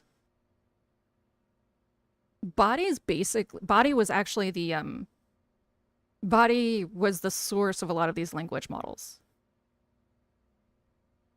The process that body uses. He always said he could have had a career in computer engineering, but he took over the electronic shop so that he could marry my mother instead. It's such a sweet story. Did they run the store together then? Hachi shook his head. No. My mother died when I was 4. Oh, I'm sorry. Itami sounded even sadder than Achi. Huh. Anyway, never mind that. Here, look. Yanagishita! The seedy-looking weirdo they'd run into at Gigo was on the screen. Huh? That guy again. Said weirdo was running all out, a laptop computer under one arm. He was being chased by a man in a long coat. That guy sure gets chased around a lot, huh? Achi said. When the weirdo slipped out of view, Achi switched to another camera. The new view showed the weirdo running again. Sorry. I had a flu for the last couple of days, and I've been sort of fighting it, so I'm still a little drowsy. By hopping from camera to camera, they could track him wherever he went. So long as we have these cameras. Achichi said. This guy has nowhere to run. You're Achichi forever now, Achi. Nowhere to run. Oh, hey, Zem, it's fine. Hello. Hacking and moving, it's hard. The moment he said those words, they struck an odd chord in his mind. Did someone say panopticon? He remembered the repeated runs with the man with the cane, how the assassin had seemed always to know where to find them. Fighting the final flu boss, yes. Achi, please, Hitami urged. Stop messing around and let's look for the minivan.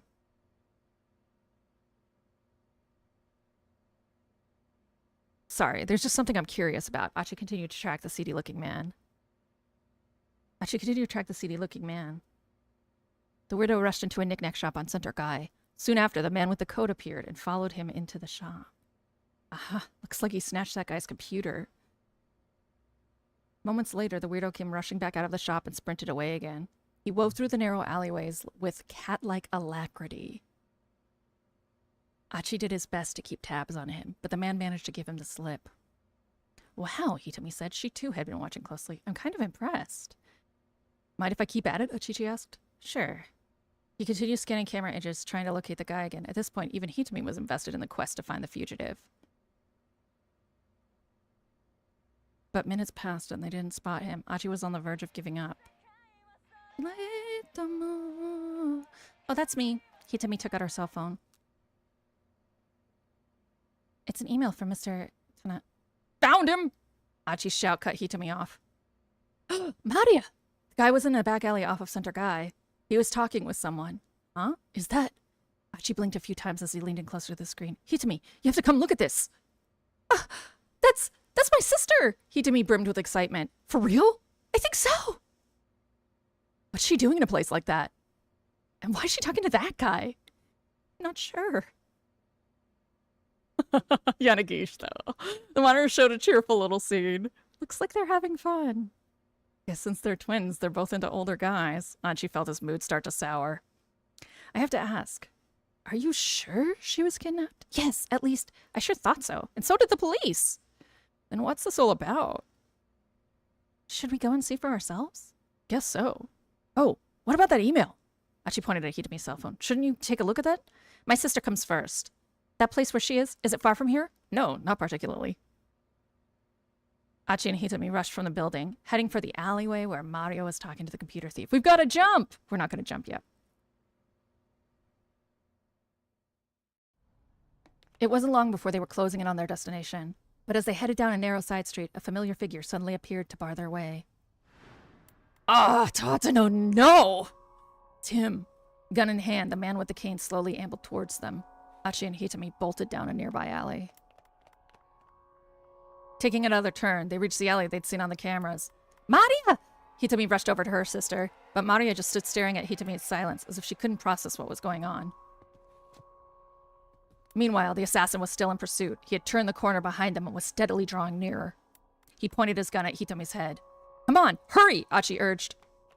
He tried to lead the two girls away, hoping to escape further down the alley. But instead, Maria charged boldly at the man with the cane. The assassin was caught off guard by the unexpected counterattack, but he reacted quickly, clubbing the girl in the head with the grip of his pistol. Man, all the bad endings are deaths this time around. It's really rough. Maria! Hitami shrieked. This has to be a bad ending. She stared in horror as her sister collapsed in a heap on the ground. I'm so attached to them by now. Then Hitami's eyes rolled back in her head, and she fainted into Achi's arms. Hitami, hey! But the shock had overwhelmed her. She was out cold. Oh no. I don't think they're legally allowed to show someone get shot in Japan. Slowly, the assassin lifted his gun, at least in 2008. His gun, again, aiming for Achi and Hitami.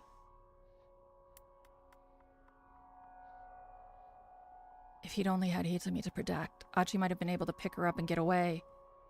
But he couldn't just leave her sister here. He knew, with the chilling certainty of despair, that he could never save them both.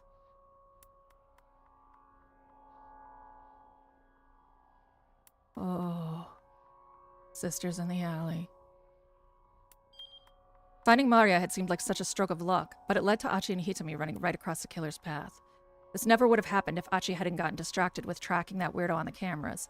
He'd focused on looking for the minivan instead.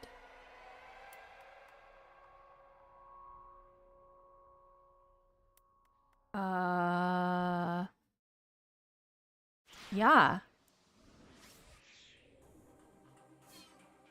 We're on a roll with the bad endings. Let's see if we can get one of Osawa's, huh? Let's watch Osawa die. I've never truly trusted anyone. Not on a fundamental level. Human beings are a type of organism that I can't get a true handle on through mere surface interactions. And the very fact that I have never trusted anyone else means that, inevitably, no one else has ever trusted me. In the end, maybe the root of all of my problems can be traced back to my heart.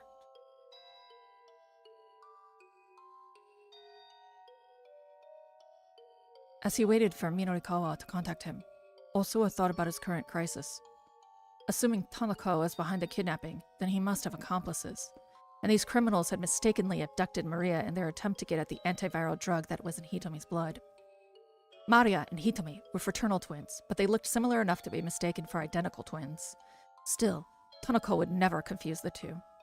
The mix-up must have been made by some criminal who didn't know Maria or Hitami personally. Insisting that Hitami bring the ransom to the train station was obviously their solution. Money! 10 months! That's a long time. You getting there, PB. Insisting that Hitami bring the ransom to the train station was obviously their solution. It had set her up for a second abduction. But piecing together this much of the kidnapper's plan only raised a different question. Why had Tanaka shown him those emails from Hitami? Wouldn't the criminals want to keep information like that hidden? The more Osawa thought about things, the less they made sense. Just, who are my true allies, and who are my foes? Ho! Mukatte kuru no ka? Did I get unfollowed again? That would be trash. So I can't figure out how to shut off Dio telling me I get unfollowed.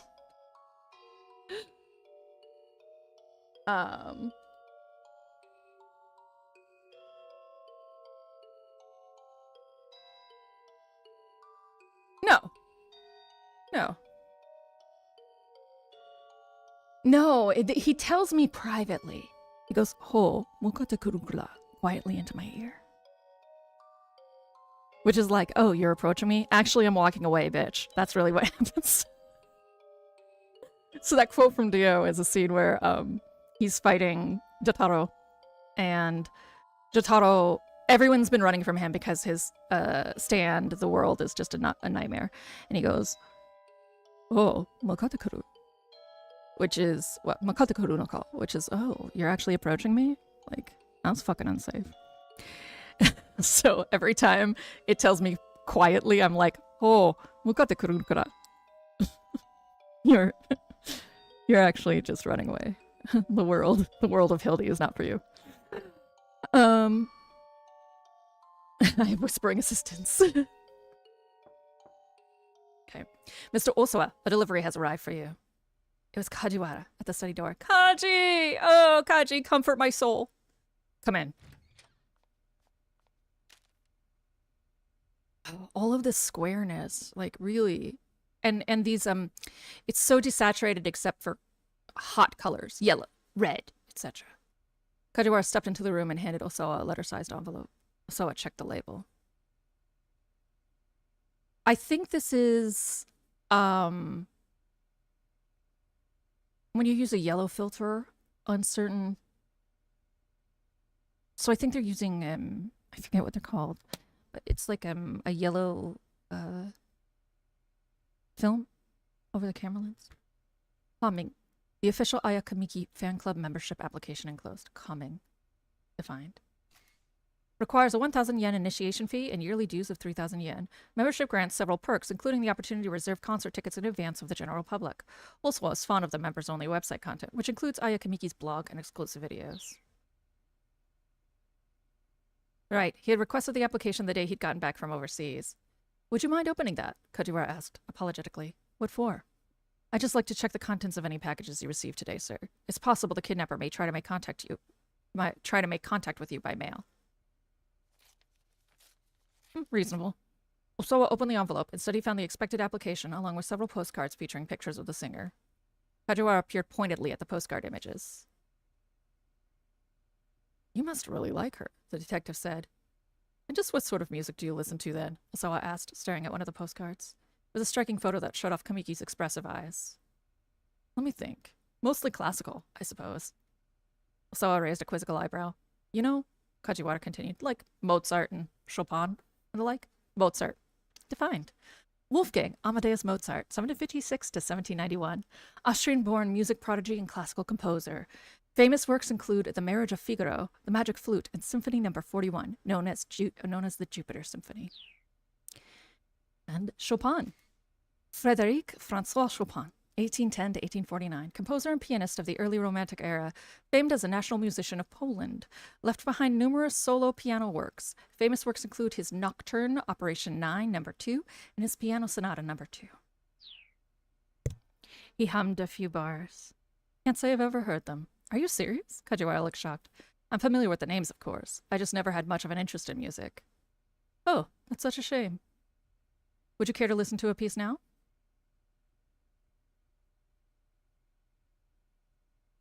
I suppose I may as well. Now that they brought it up, so I was curious to know what sort of music Kajiwara enjoyed.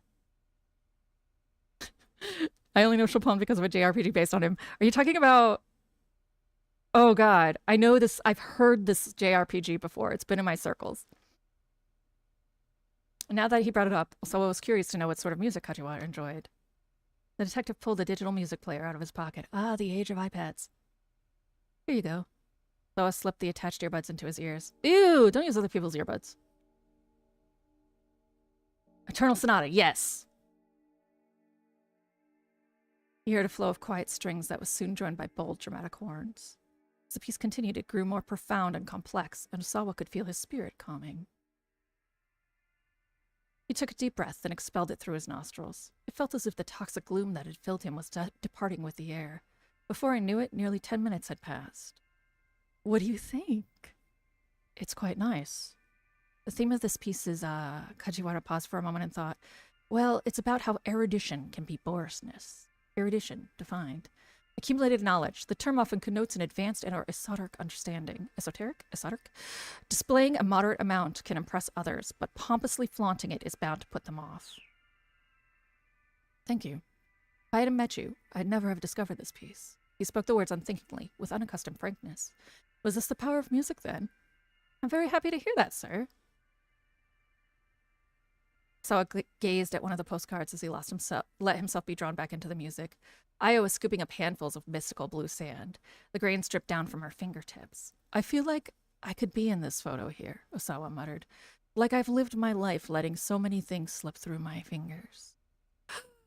Osawa and Kaji are gonna be friends! I'm so happy! Kajiwara thought for a moment before responding. I think anyone who's worked hard to accomplish something and focused for a long time on that one thing is susceptible to those kinds of feelings. Accomplishing something means getting results. That's not where my problem is. Also, I removed the headphones and gave back the music player. You told me not to hide things from you, right? Kajiwara nodded silently. Then allow me to speak frankly. Leaning back heavily in his chair, Osawa took another deep, slow breath. I'm anxious. So anxious that it's almost crushing me. Given the circumstances, sir, that's completely understood. No! Osawa spoke up before Kajiwara could finish. It's not that. It's not that at all. He shook his head vigorously. If the worst should happen to my daughter, how am I going to feel, I wonder? I'm not a man with a wide range of emotions. My heart is always cold, somehow. And the truth is I've wanted it to be that way, which is why, if I do lose my daughter, my heart might remain unmoved. I may not even be able to feel a father's sorrow. That's what I'm anxious about. He felt his emotions twist inside him in a way that was utterly confusing. For perhaps the first time in his life, he realized how fickle a thing the human heart could be. It's all right, sir. Kajiwara flashed him a carefree smile. What's all right? People who really have cold hearts don't worry about that sort of thing. The detective held out his music player again. Here, I'd like you to have this. Please, give it another listen if you like. I think it might help you calm your nerves. So I took the offered device. He had dared to open up to Kajiwara just a little. And to his own surprise, he felt grateful for it. How about one of these as well? I'm fine, thanks. Are you sure? Right, I guess I'll take it. Osawa spoke irritably, then his expression softened a little. You know, you've been getting on my nerves all day. Really? And here I thought I'd been doing what I could to soothe your spirits, Mr. Osawa. It's actually been a real long time since I've yelled at anyone quite so much. As the words left his lips, Osawa found himself thinking back to one particular rainy day.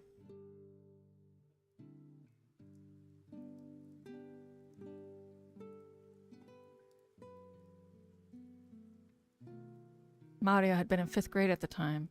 Osawa was standing in his daughter's room. In his hands, he held the letter she'd left behind. He happened to glance out the window and saw Mario walking along, soaked from head to toe. In an instant, Osawa was consumed with rage.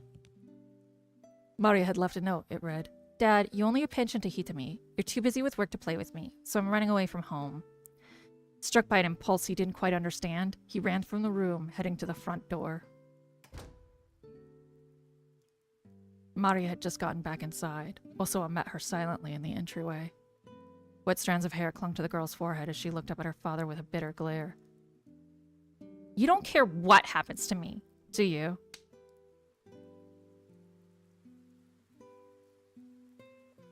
Impulsively, he slapped her face. Maria's cheek turned red and tears welled up in her eyes. Osawa's anger transformed abruptly into guilt. He gazed out of the palm of his hand and saw a tiny spot up. He was shocked by the recognition of what he'd just done. And then he was afraid. Afraid that his daughter could bring such raw emotion out of him and make him do something so thoughtless.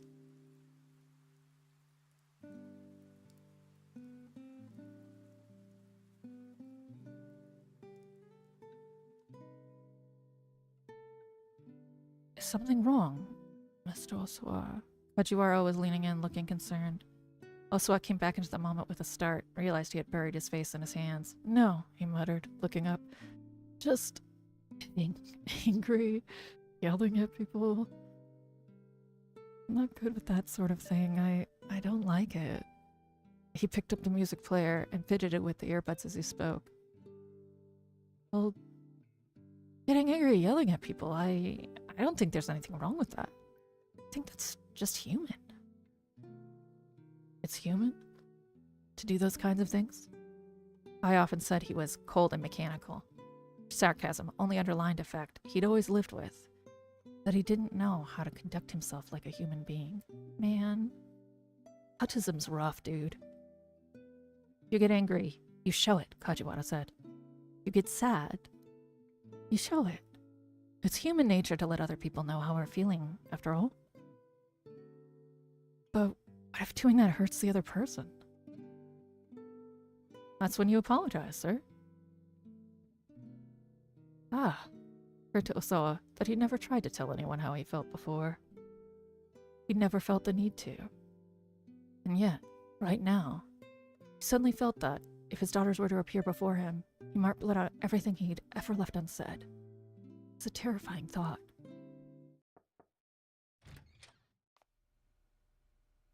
Darling. I opened the door and stepped into the room. The detectives are asking for you. It seems there's been a development. We'll be right there. Osawa and Kajiwara hurried out of the room.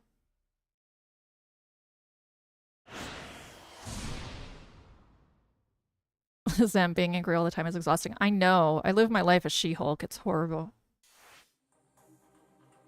Okay.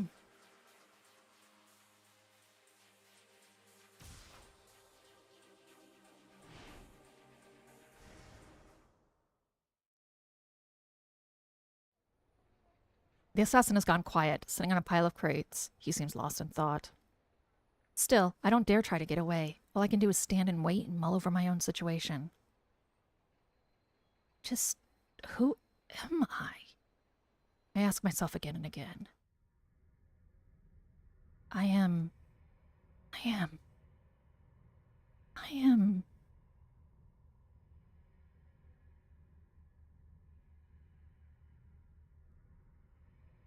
Tama! Tama! I am... Tama Hitomi? Hitomi? None of the above. None of the above. None of the above. None of those fit me at all. I turn at the sound of an exuberant voice and see Mr. Yanagishita running my way, flailing his arm in a friendly greeting. I swear, this guy could wind up banished to the pits of hell and he'd still give it his all, day in and day out. Yeah, he still has his, like, cheap-ass fake crystal. I've had things with that crystal on it before. Oh, thank goodness it is you, Tama. I knew it. The man with the cane grumbles something incoherent, then holsters his gun and flees the scene. Huh. Now you're with some middle-aged guy? You look so sweet and innocent, but I guess you kind of get around, huh? Yanagishita thinks any time a woman is alone with a man, they're fucking. That's nice timing. I do a little fist bump. Oh, he was joking. Okay. Whatever he's doing here, I'm glad he drove off that guy with the gun. What are you so happy about? Yanagishita gives me a puzzled look. But he's promptly distracted by his own excitement. Well, anyway, never mind that, Tama. He shifts down to a conspiratorial whisper. You know, I'm such an idiot. I can't believe I was in such a tizzy over some silly scratch card from a magazine. I can tell he has news he's itching to tell me. Did something happen? Well... He brings a hand to his mouth and giggles unsettlingly. I had a great little idea! A great way to strike it rich! I feel like I've heard this from you before. Mr. Yanagishita shakes his head fervently. This time it's different. We're talking way more digits than before. Now, try not to be too surprised. Yeah? Spittle flies from his mouth as he rattles on. Or, it's okay to be surprised, actually. In fact, I'm guessing you're definitely going to be amazed this time, Tama. I can practically see the banknotes dancing in his eyes. Cut to the chase already. What is it you want to tell me? This time, get this. I got a line on 10 million yen. He thrusts his index finger. Yes, we know this. Skyward, grinning ear to ear. Surprised now? Yeah, you are. And it doesn't require any capital. It's no risk, high return. Oops. Oh.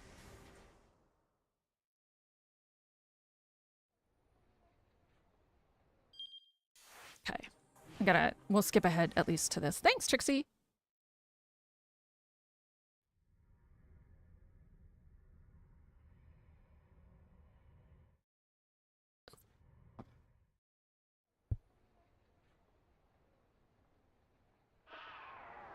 They need a... Well, I mean, it's made in 2008. If I could do something to change this game, I would create a way for it to be faster.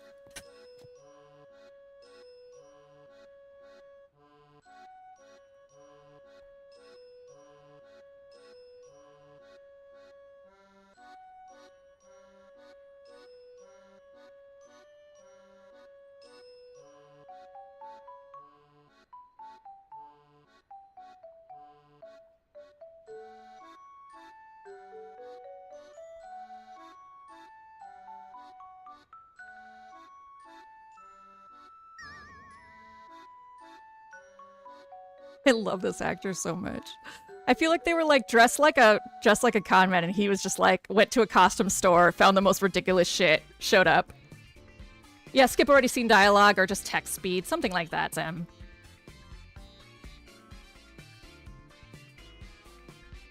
Okay. No risk, high return. Defined. In the world of equity investment, a wise investor weighs risk against the potential for return. Many heavily risky projects, however, yield little in the way of actual returns. Such cases are called high risk, low return.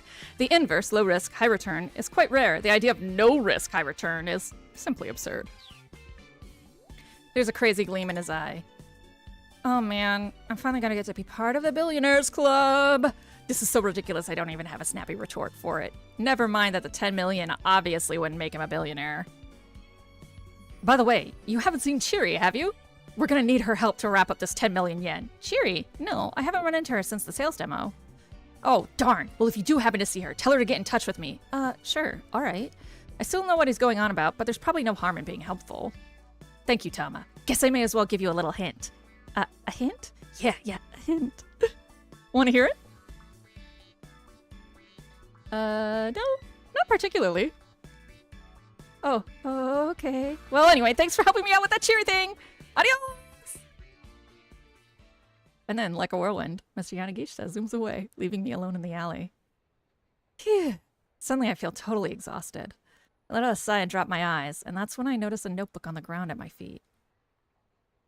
Did the assassin drop this? Heck yeah, he did! I pick it up and look inside. Oh, there's a photograph tucked inside the back cover. It shows 3 young people, 2 boys and a girl.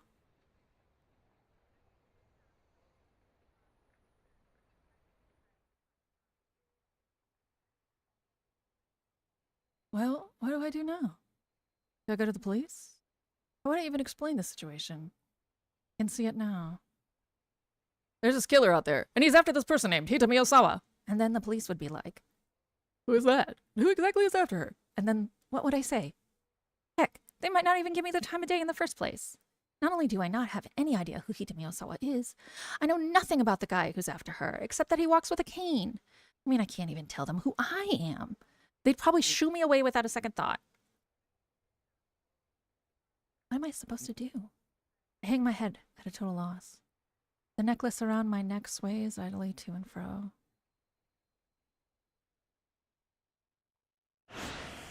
Keep out. Oh, this is a very stressful chapter. Okay. So let's actually take the jump, because I think that's going to break the keep out from Maria.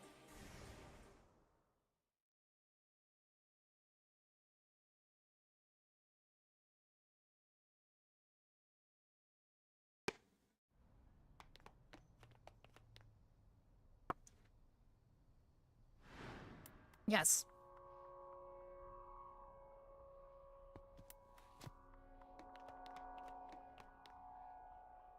You reached the alley they'd seen on the cameras. Maria!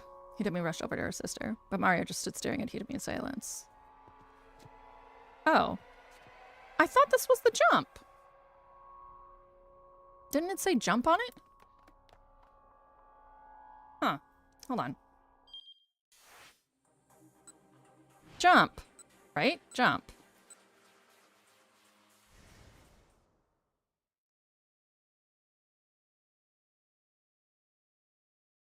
There it is.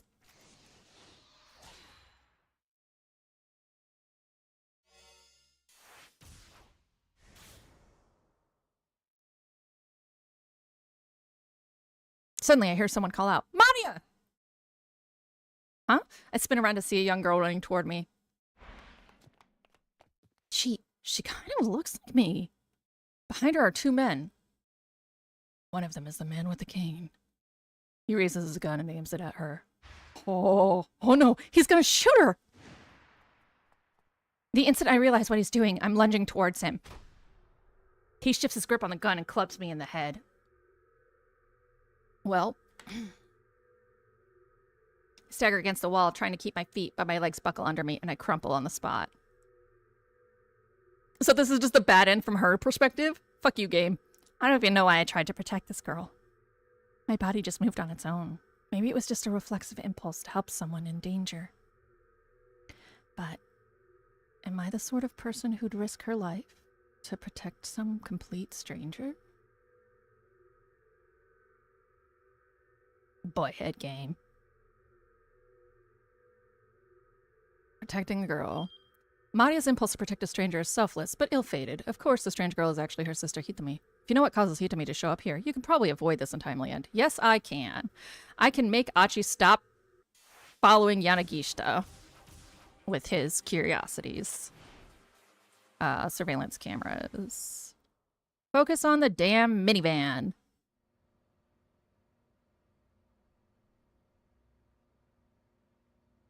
Come on, Achichi, get it together. All right, my bad. Achi switched over to a different camera.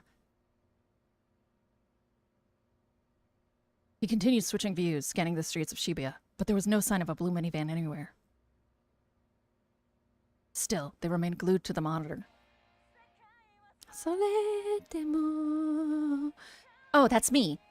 Hitami took out her cell phone. It's an email from Mr. Tanaka. Ah, okay. Yeah, it was about time for my mood to take a dip, Achi thought. You fucking jealous son of a bitch. What? Hitami blurted. She looked up from her phone. Achichi! Mr. Tanaka found the minivan! He what? What does he say? Read it to me. Okay. I ran after it, but wound up losing sight of it. It was heading toward Jinan. That's what he says. What about your sister? Also a jump? Was she inside?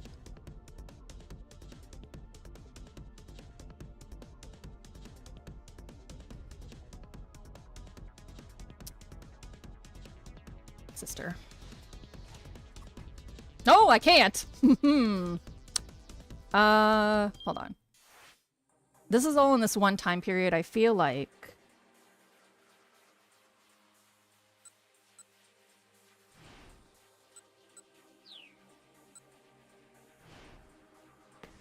I can break that right now. Suddenly I feel totally exhausted, right? And then we're gonna get the notebook with the people.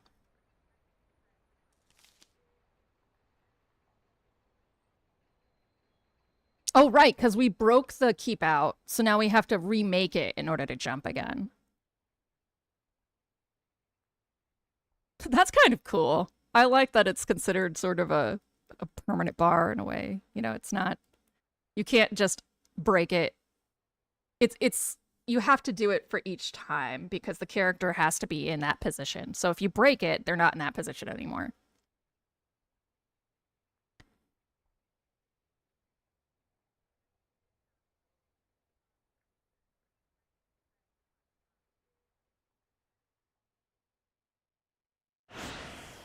Right.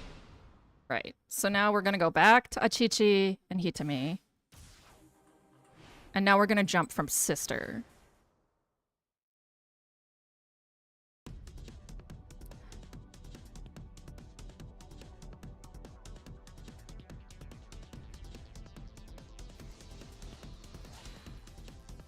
To Mario we go!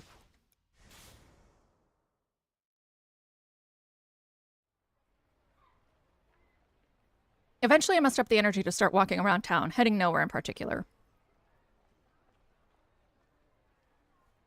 The billboard outside of a department store displays a poster of some female musician. She must be pretty popular because lots of passersby stop to take a good look. Am I just imagining things? I feel like I saw the same poster somewhere very recently. Standing underneath a sign is, it's Aya Kamiki herself! There's a woman talking on her cell phone. People aren't looking at the poster, they're looking at Aya herself. It sounds like she's having an argument with whoever's on the line. I don't want to be nosy, so I just pass on by. As I come out onto Kondori, I gradually come to a halt.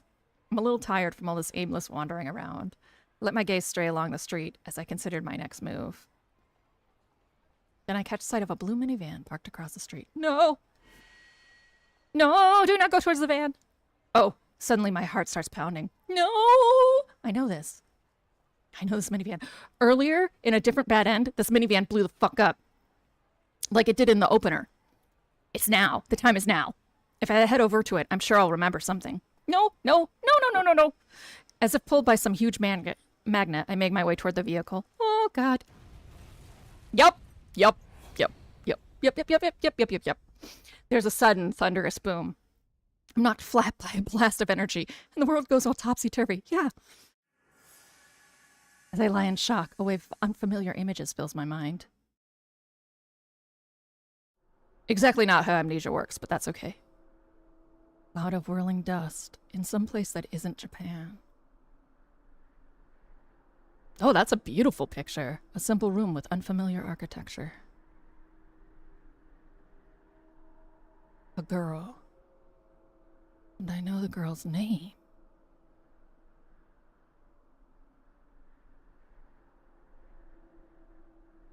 Her name is...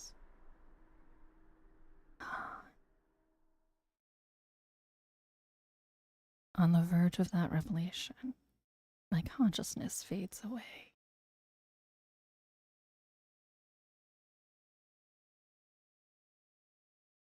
Bad end, a sudden blast. Fine. Fine. Mari arrived in Kondori just in time to get caught in the minivan explosion. If she's going to avoid this phase, she needs to stay away from that vehicle. Someone else's actions can ensure that Hana Toyama crosses paths with her again. Yeah, I know. I've been thinking about this for a second. Earlier, when Achi and Hitomi were running, they straight ran into Hana Toyama, and he just picks her up, hauls her up full sail to get her out of the way. I was thinking about this, and I was thinking he should just run into her. Because it... Or, like, dodge her, because it takes time. He has to pick her up. They try to help her with these calligraphy she's doing, and then it just, like, delays them by 5 minutes. Took a quick leap to one side. He managed to avoid crashing into her by taking a tumble himself, but the girl was still definitely a bit shocked. Sorry about that, Achi said. Are you alright? But the girl didn't answer or even meet Achi's eye. She just looked around as if in a daze. Was she waiting on someone, maybe? Odd kid, Achi thought. I hope she's okay. Once more, Achi and Hitomi set off running. Achi led Hitomi to an old multi-tenant building. Yes, we know. So... yeah, this is the wanna skip current dialogue moment. Like, autoplay doesn't go faster, it just doesn't make you hit the button. Wait. I can skip ahead a little bit, though.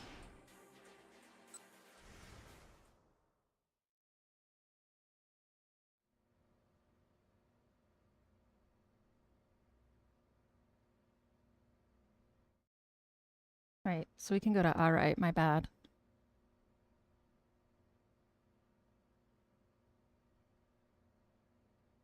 So now we've changed something of Maria's destiny.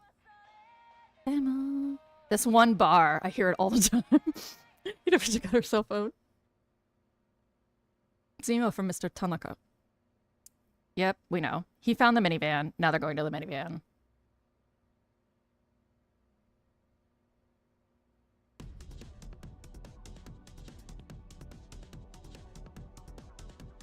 Do do do do do do do do do do do do do do do do do do do. Bates? What about your sister? Was she inside? He doesn't say. Achichi switched over to it.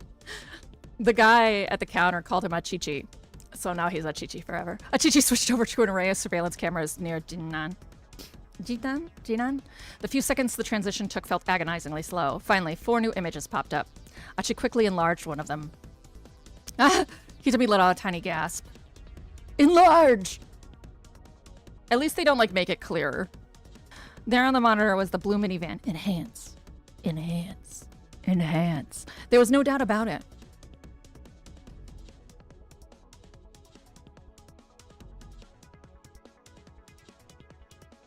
Achichi and Hitomi rushed from the building, speeding toward Jinan in an all-out run. All-out run to find. Run, Achichi! Run, Hitomi! Run, other guy who's looking for Miku! That's midorikawa. That's midorikawa.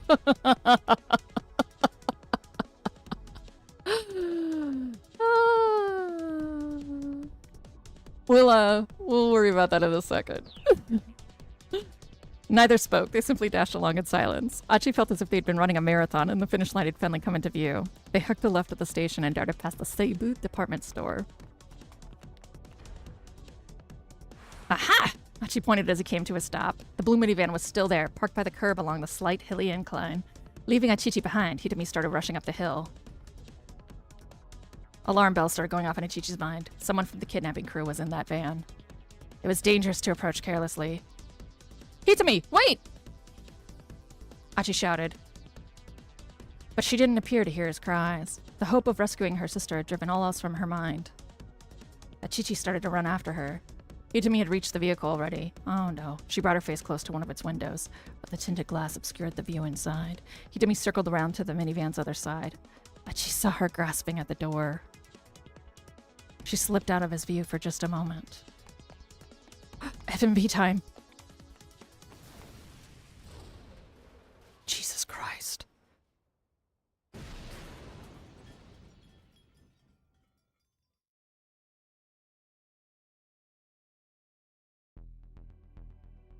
There was a thunderous explosion, and a gout of flame tore the roof off the minivan like it was made of aluminum foil. Hitami! Horrified, Achi charged through rolling smoke, searching for Hitami. He saw two figures sprawled on the street, several meters from the van. Hitami and Kanan. Hitami, wake up! Achi cradled her in his arms, and her eyes drifted open faintly. Are you okay? Are you hurt? Hitami didn't appear to understand him. Her only response was a blank, dazed look. There was a small patch of red on her face. Achi wiped it gently with a finger. He saw no further signs of bleeding. She must have been splattered by someone else's blood then. As far as he could tell, she hadn't been gravely injured. She let out a sigh of relief. Hitami. Is she alright? Kanan stirred on the ground. Her clothes were scorched in places, and she was bleeding from her head. Kanan, did you save her? Is she alright? Yeah. What about our sister? Kanan didn't respond. No, it can't be. Achi went to look inside the van. Amidst the smoke and the flames, he could make out the outline of a body.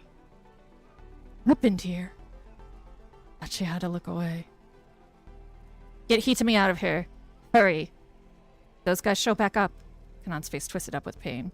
Alright. Achi settled Hitami carefully in his arms. Wait, I need to tell you something. Kanan's pain gasp called him back. Alphard. Huh? Alphard. That's the name of the mastermind. I'm sure it'll come up again if you keep pursuing this. Alphard. You can definitely tell it's a Japanese game now. But if you value your life, don't get involved with Alphard any further. Now go. Okay. And thanks.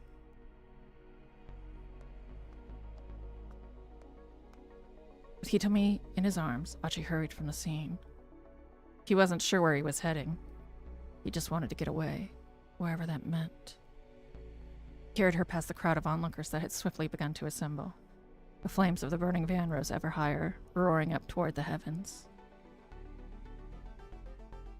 Oh! That's the tube it continued?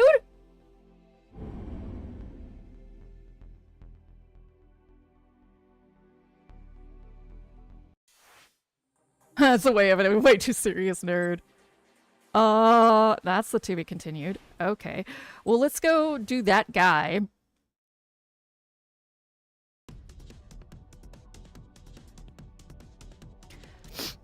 Oh, it's an all-out run. Run, Achichi! Run, Hitami! Run, other guy who's looking for Miku! Off we go to midorikawa. Keep out. Hitami, wait! As he ran along Koendori after Miku, Midorikawa heard someone shout out a familiar name. Hitami. It was a pretty common name. Ordinarily, he wouldn't have given it a second thought, but he remembered that one of the Miss Midoriyama winners was named Hitami Osawa. That made him curious. A moment later, he heard a cell phone ringtone. He immediately recognized it as an Aya Kamiki song. His reporter's instincts tingled. He stopped to take a look around, and one young woman caught his eyes almost immediately. He couldn't assume that any pretty girl he saw was Miss Midoriyama. After all, it'd be a little too convenient if he just so happened to run into her now. Still, it didn't cost him anything to ask, "Are you Hitami Osawa?" He might as well at least check. But to his own surprise, he hesitated in embarrassment. He'd never been too embarrassed to ask a question before. He didn't get a chance to contemplate that realization. Jesus. I do not get over this explosion. All right, Zem. Maybe see you soon. I'm going to run till the end of this hour. Then we'll take a break, however long that isn't satisfactory. A massive fiery blast knocked him from his feet. A deafening roar set his head throbbing. What was that? What's going on? He lay in a daze on the ground, trying to wrap his mind around what had just happened. Behind him, there was a minivan, fiercely ablaze. Minivan. Explosion. The first thing to pop into his mind was the attempted bioterrorist attack on Kasumigaseki 2 years earlier. An unoccupied minivan had exploded outside an MPD station, and afterwards, a device meant to scatter a dangerous biological agent had been discovered near the subway. In the end, no one had been harmed, but there were rumors that the government had paid a terrorist organization a hefty sum to keep it that way. Right now, midorikawa was a stone's throw away from the Shibuya precinct. Could this be a repeat of the Kasumigaseki attack? Kasumigaseki? The entire area was in an uproar. No, that's gonna bother me if I don't look up the actual emphasis on that.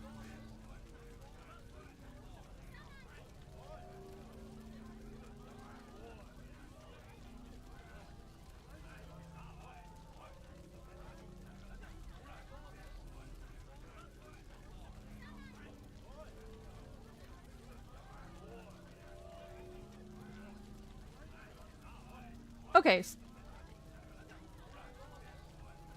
Kasumigaseki.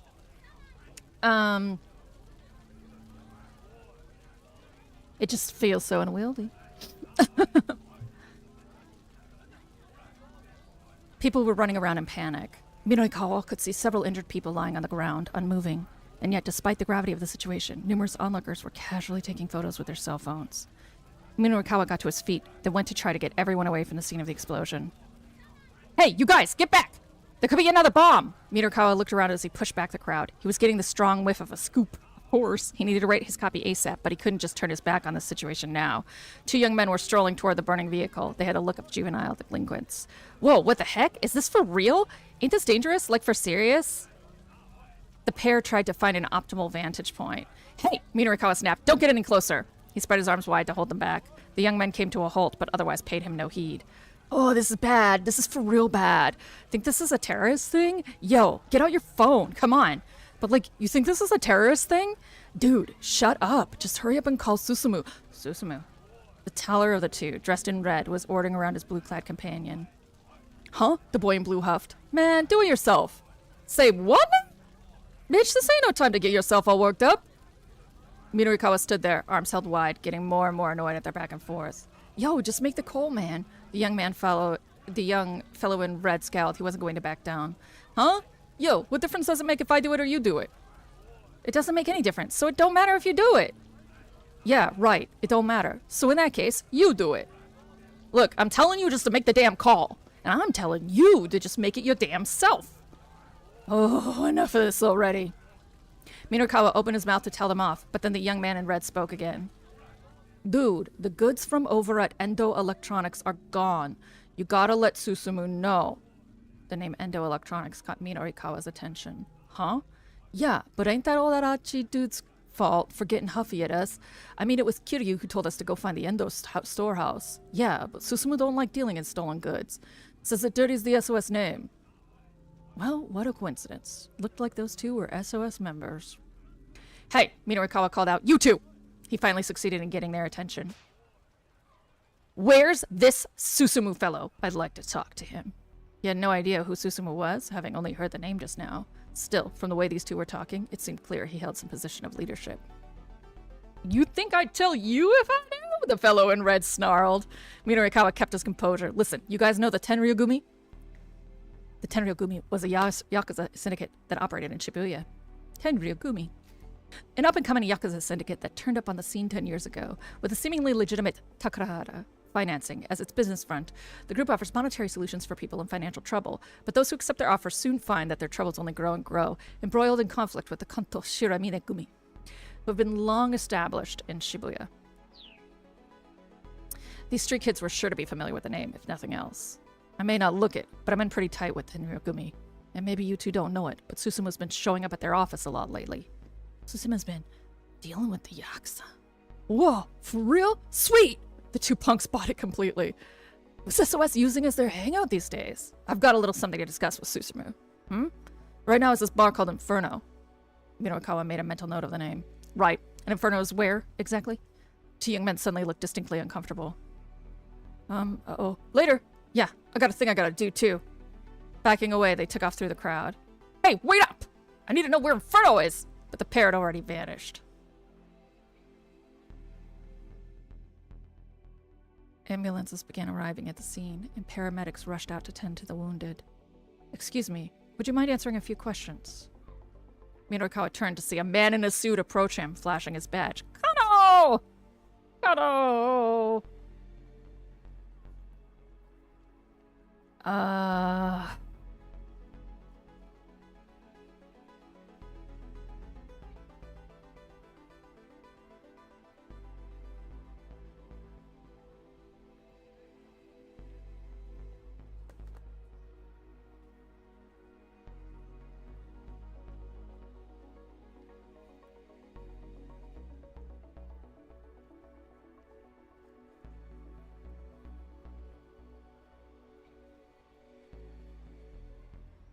I don't know if I can make this jump. Am I gonna keep out with Kano? I don't think so. Yeah. So a detective with questions for him, huh? Well, alright, hold on. There's a keep out here that I need to get then.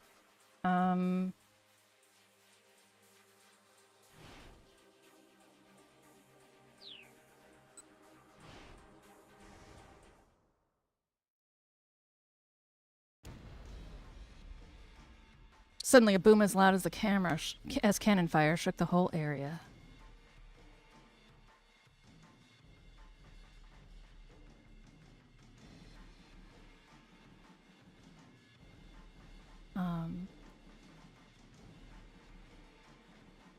Something's wrong, Kano thought. That's no ordinary city noise.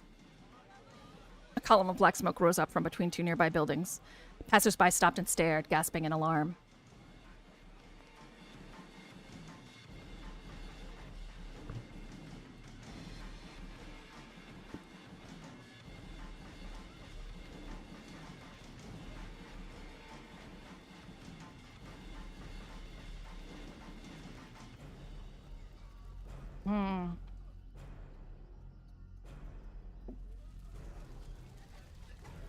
Then Kano saw flames. This hadn't been an accident.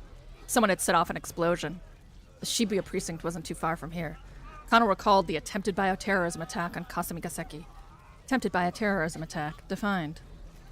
2 years ago, the Tokyo Metropolitan Police Public Safety Commission obtained intel of an imminent bioterrorist attack within the city.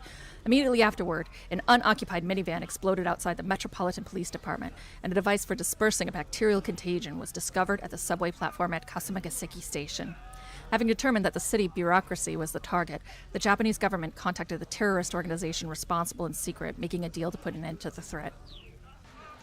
That incident had begun with a van exploding outside of the Tokyo MPD station. Already, a large crowd of onlookers was gathering. Shouts rose up as they took in the scene. What's going on? What happened? That car is on fire! Kano called into HQ, then quickly slipped it around to the back of the burning vehicle. It was a minivan. Peering at the flaming chassis, he could see that there was someone inside.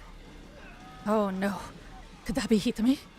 Once they had their hands on the antiviral, the criminals would have no further use for Hitami Osawa. Already, the body had been charred to ash. At this point, it was hardly recognizable as human anymore.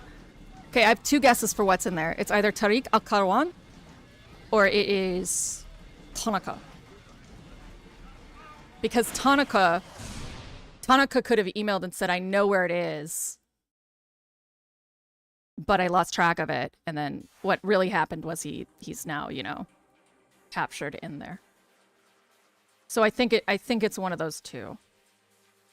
So we have the keep out now, so we can go back to the jump here.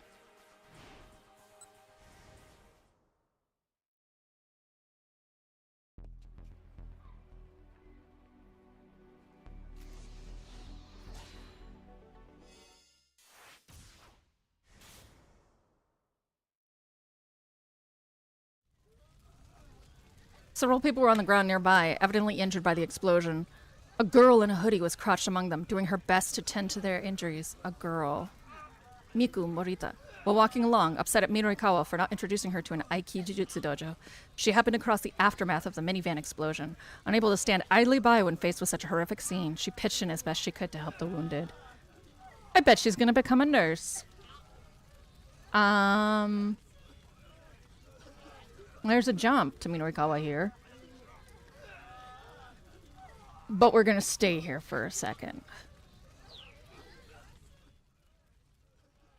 Connor recognized her as the girl he'd talked to earlier during the traffic jam. Police, he announced. Get back, let me handle this. The girl was visibly relieved. Help her, she said. She pointed to a figure lying on the sidewalk a short distance from the burning minivan. It was a Middle Eastern girl. She appeared to be unconscious. I think she got hurt rescuing another girl about college age, the girl in the hoodie said. College age girl? That might be Hithami. What happened to the girl she saved? Kano asked. The Good Samaritan looked around. Huh? Where'd she go? The rescuee had disappeared. This girl here. The girl in the hoodie gestured toward the fallen girl. I can't believe how fast she was, she spoke with a hint of awe. The way she moved to get to that other girl. She was on a level way beyond mine. Kano took another look at the injured girl.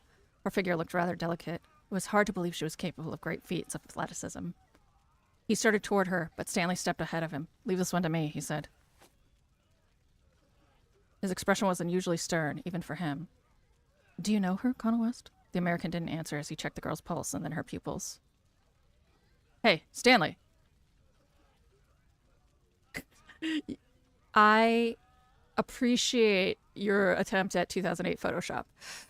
Don't you have other things you should be doing? Stanley snapped. Fine then. Kano decided to collect some eyewitness accounts.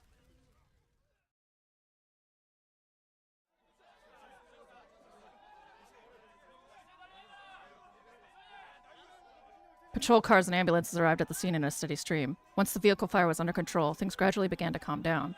Several officers worked to cover the area around the burned minivan with a blue tarp. Kano got his questioning underway, starting by flashing his badge at a man near the front of the crowd. Excuse me. Would you mind answering a few questions? The man puffed himself up. How about you answer a few questions for me? Was this an accident or an attack?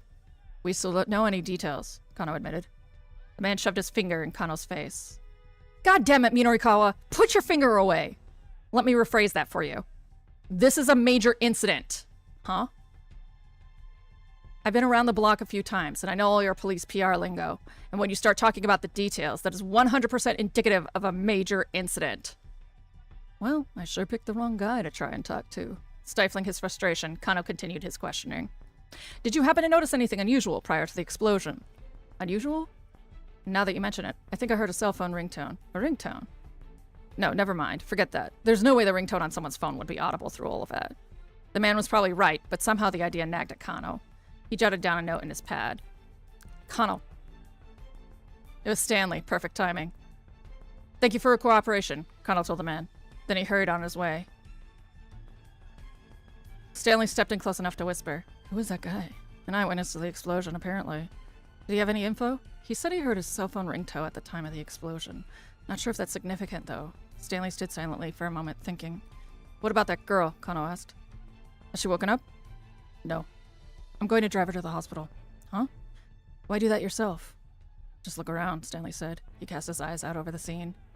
There were still many injured people lying on the roadside. It seemed the authorities hadn't sent enough ambulances. But isn't your car back in Maruyamacha? Kano asked. Maruyamacha? Under the circumstances, I think it makes sense for me to go back for it, Stanley replied coolly. Besides, I have a few things I'd like to ask her. Kano was curious. You do? He asked. I swear to God. Okay, it's not Kano. Stanley's cell rang. Yes? Stanley answered the phone in English. As he listened, his demeanor changed. The blood drained from his face, and his hand began to tremble slightly as he gripped the phone. Kano had never seen him this shaken up. You got it, Stanley said at last. He hung up the phone and let out a sigh. What is it? Kano asked. Stanley headed into an alley without responding. Kano hurried after him. Once they were out of earshot of the crowd, Stanley finally spoke.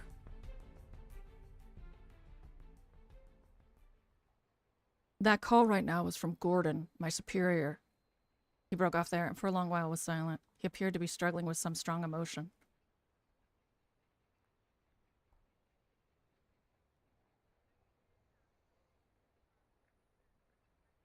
What is it? If you're going to tell me something, then tell me.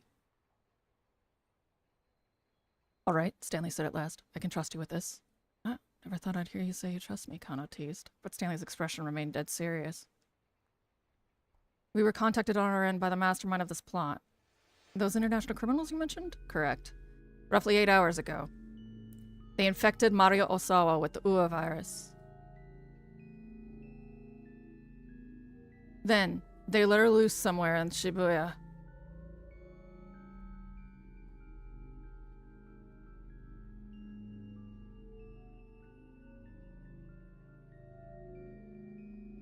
Oh my god. Oh my god! She's just been running around infecting all of Tokyo? Oh my god!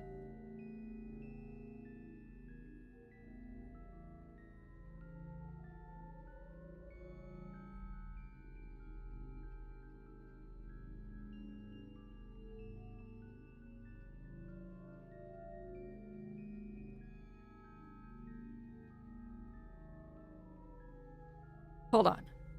By UA, you mean? Kano thought back to his earlier conversation with Stanley. These criminals were trying to get their hands on a new drug, an antiviral drug developed by Kenji Osawa that had been shown to be effective against the UA virus. Stanley hesitated before continuing. This is a killer virus with a 100% mortality rate once it takes hold. Kenji Osawa's antiviral is our only means of combating it. Mortality rate of 100%? It has an incubation period of 12 hours. In another 4 hours, Mario Osawa will go symptomatic. After that, okay, she hasn't been spreading it yet. She'll begin spreading the virus through the city. It's capable of airborne transmission?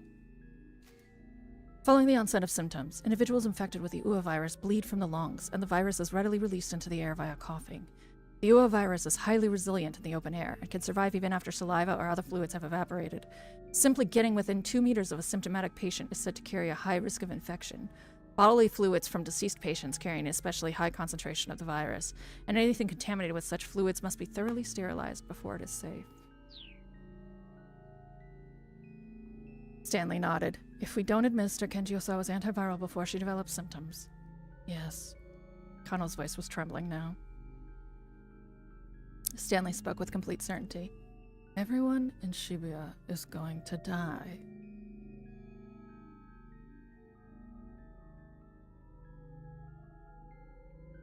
Well then, we need to find Mario Osawa and get the antiviral to her as soon as possible, Kano said, panicking. Stanley remained cool. Just calm down. There's more to the story that... Stanley was interrupted by a strange sound from the upper floors of a nearby building. Unsure of what it was, the two men hurriedly relocated.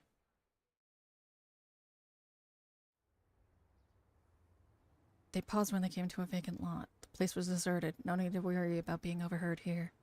You said there was more to the story? Kano prompted. The antiviral in question is stored in Kenji Osawa's laboratory. The lab is protected by a sophisticated security system, and apparently the storage area where the drug is kept requires fingerprint authentication from both Osawa and Tanaka. And Tanaka was in the van and got exploded. What? But Kano couldn't help but gasp. Tanaka was currently a fugitive, the prime suspect in the kidnapping case. There was no chance of getting a fingerprint authorization from him at this stage. Is there any other way to get in? Kano asked. The door can also be unlocked via password in place of a fingerprint scanner, but we'd still need to know what Tanaka chose for his password. No, in any event, Stanley said, it's essential that we track down and secure Maria. But, he went on, his voice grave, even if we get Maria to safety, the mastermind is now in possession of the UA virus. If they want to, they can unleash a bioterrorist attack on Shibuya at any time. To put it bluntly, The lives of every man, woman, and child in the city are in their hands. Kano felt a pulse of fear deep enough to give him vertigo. He slowly tilted back his head and gazed at the sky, vast and blue as always. There had to be tens of thousands of people in Shibuya right now.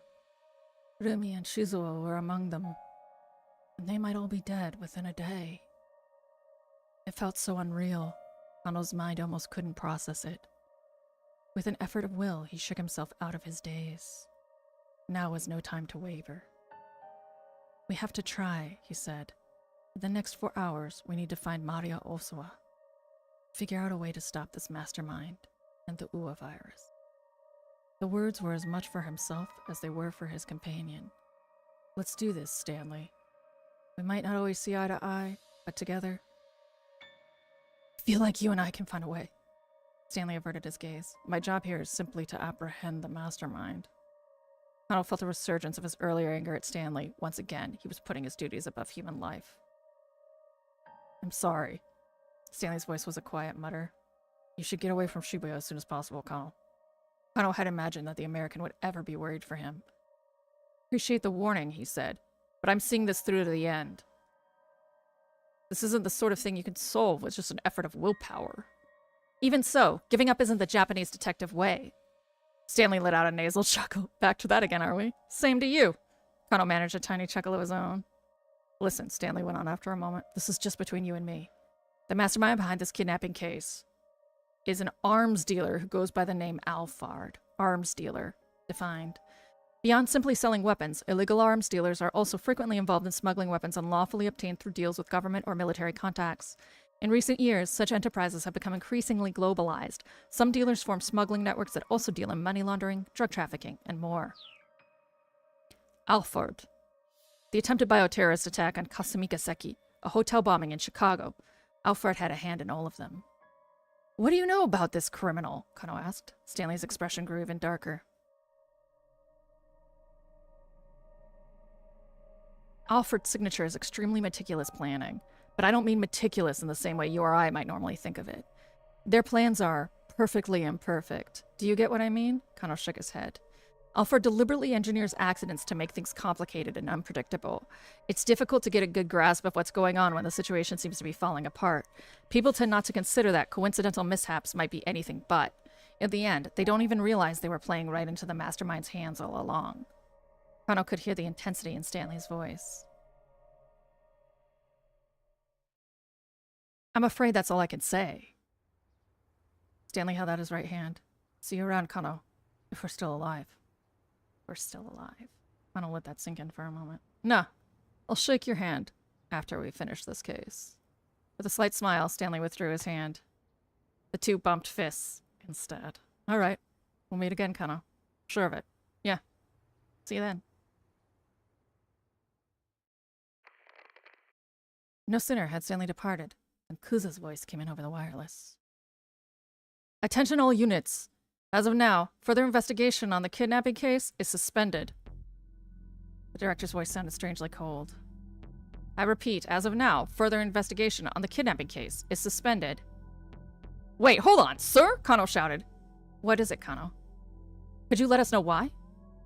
We've received information that Maria Osawa has been infected with an unknown virus and has been released somewhere in Shibuya. That matched up with what Stanley had said earlier.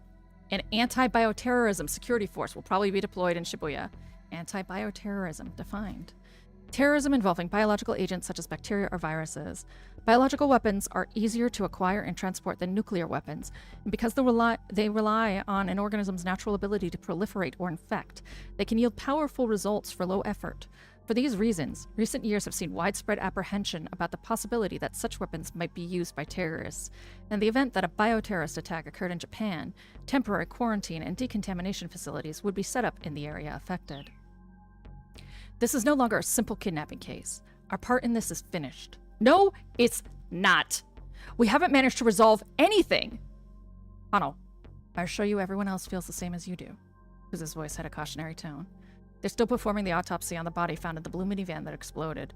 I'll let you know once we have a positive ID. Kuza out. Director! The line had already gone dead. Left at a loss, Kano gazed out at the cityscape. The sight of the bombed vehicle had calmed down briefly, but now that the news networks had begun reporting, the herd of onlookers was growing. There was also a sizable crowd gathered outside of a large home electronics store. The large LCD televisions on display were showing a press conference being held by the governor of Tokyo. Ugh.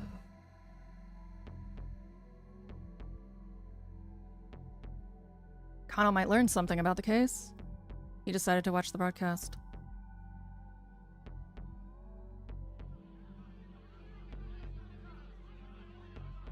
Closely with the administration, we are keeping a careful eye on the situation as it develops. The governor's expression was solemn as he spoke. The moment he finished his statement, the reporters bombarded him with questions. This seems similar to the bioterrorist attack on Kasumi-gaseki 2 years ago. Is there any possible connection? What countermeasures do we have in the event that Shibuya is the target of bioterrorism? The governor was visibly disconcerted. If this does turn out to be a bioterrorist attack, we will establish emergency shelters with a large-scale quarantine station at Yoyogi Park. However, there are still many details that remain unknown. The politician was clearly struggling to maintain his composure. Can you comment on the rumors we're hearing that Shibuya might be blockaded off? Don't be ridiculous, the governor barked. What outlet are you with? Are you trying to start a panic when we don't even know all the details? Besides, it wouldn't even be possible to blockade the whole of Shibuya. The press conference continued. The governor and the reporters locked in a belligerent back and forth. Kano left the electronics store and headed for the cafe where Rumi and Shizuo were waiting. He had to tell them both to get far away from Shibuya.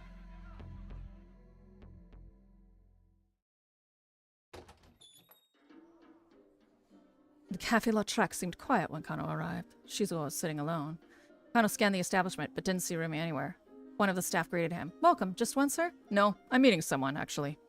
Of course, sir. The hostess smiled and then went on her way. Shizuo was glaring at him. Kano walked over to him and bowed deeply. It's a pleasure to meet you, sir. I'm Shinya Kano.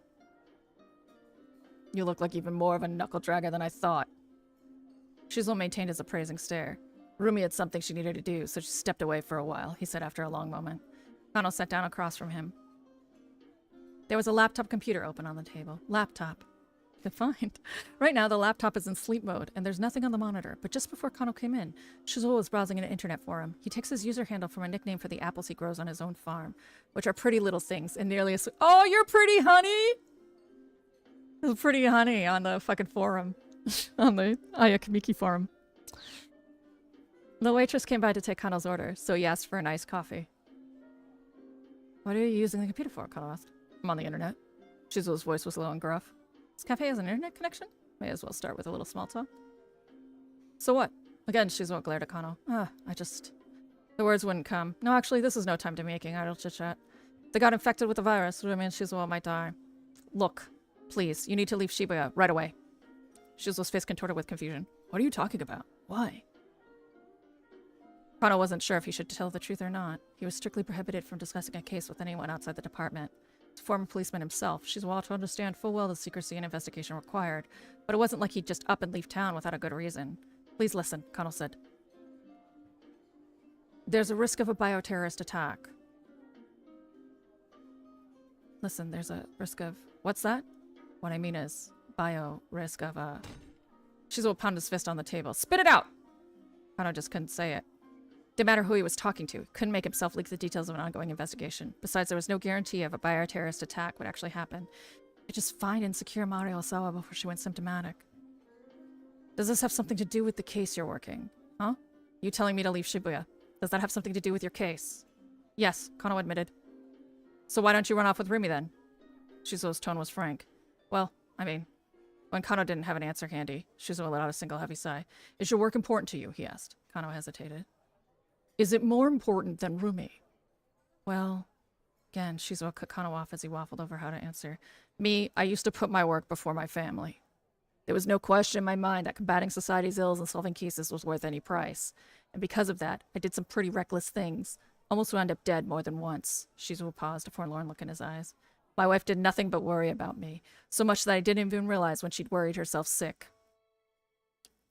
I was so caught up in my work that I wasn't even there for her when she finally passed away. It was also very absurd of me.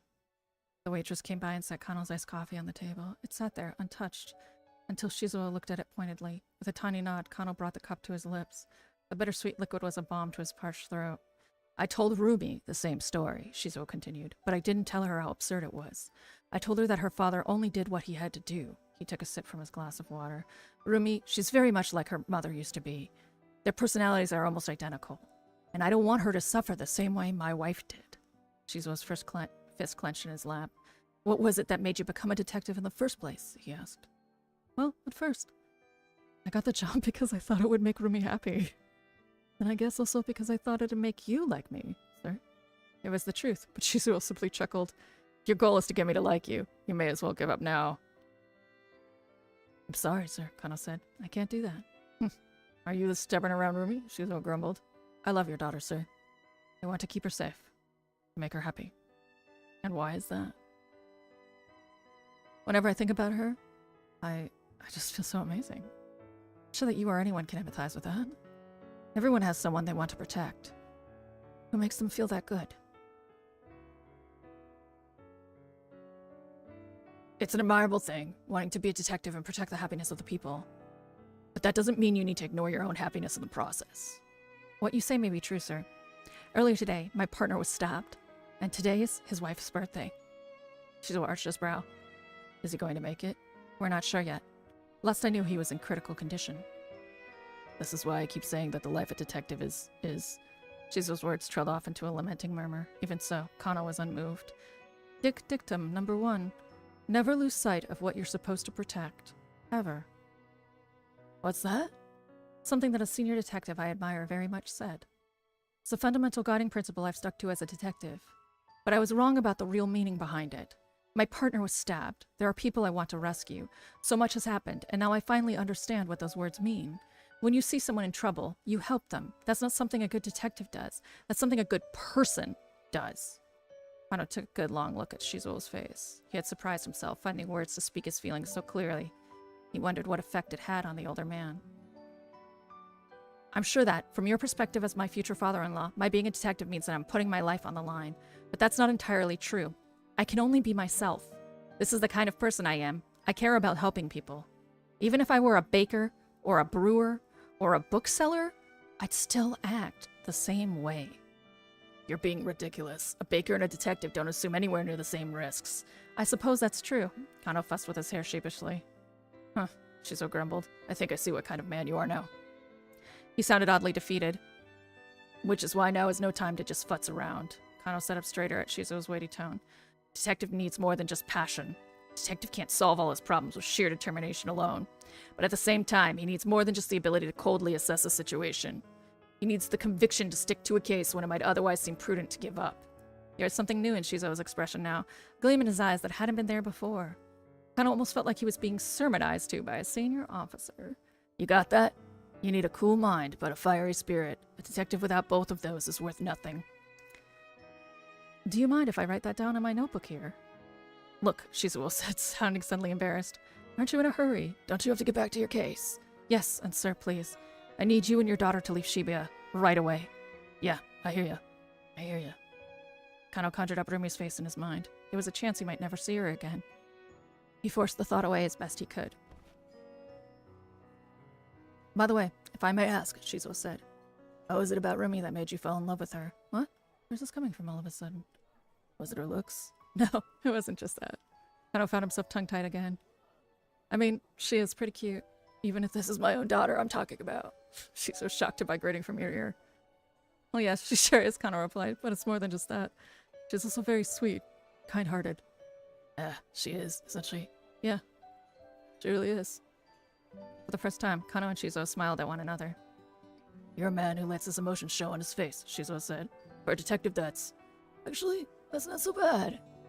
Thank you, sir, Kano said. He bowed to Shizuo as he stood up from his seat. Never lose sight of what you're supposed to protect, huh? I like that. Wise words indeed.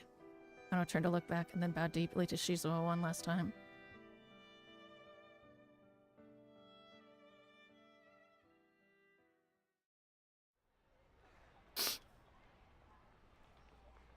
An ability to coldly assess a situation. Kano knew what he needed to do.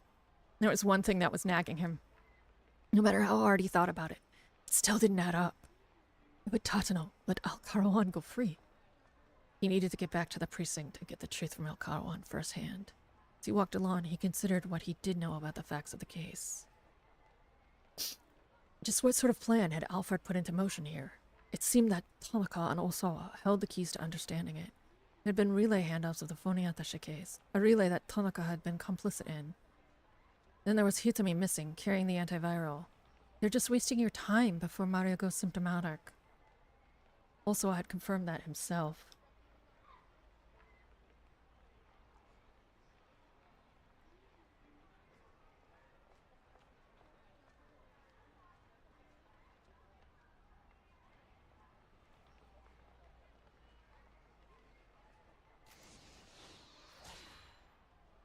Well, so I jump.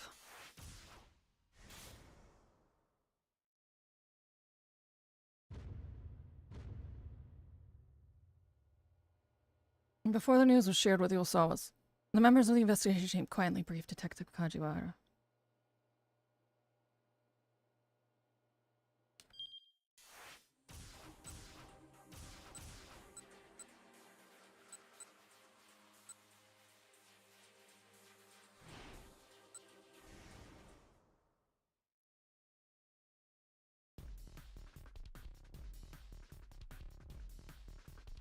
He agreed to take on a responsibility. He headed back for the theater. We're off on midorikawa now. I just have a gut feeling that this is going to give me information I want later.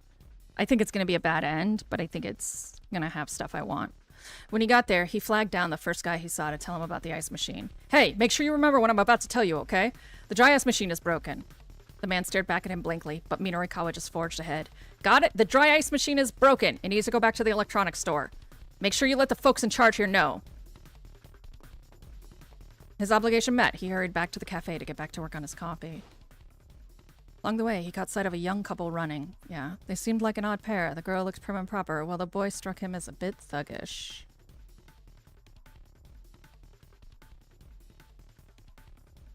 So we basically know this here. Oh, well, we'll change it in a second. We're gonna go back to...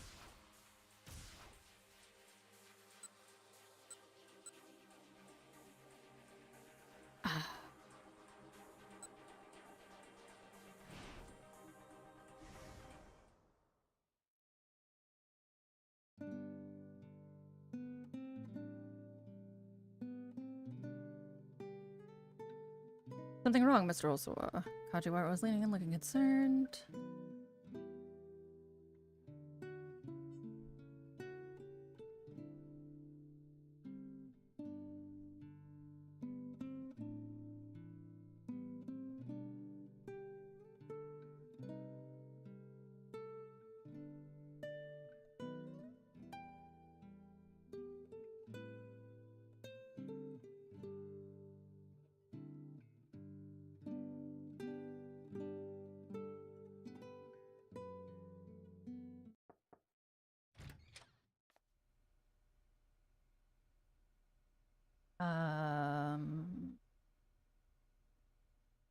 So they're gonna go sit on the couch now.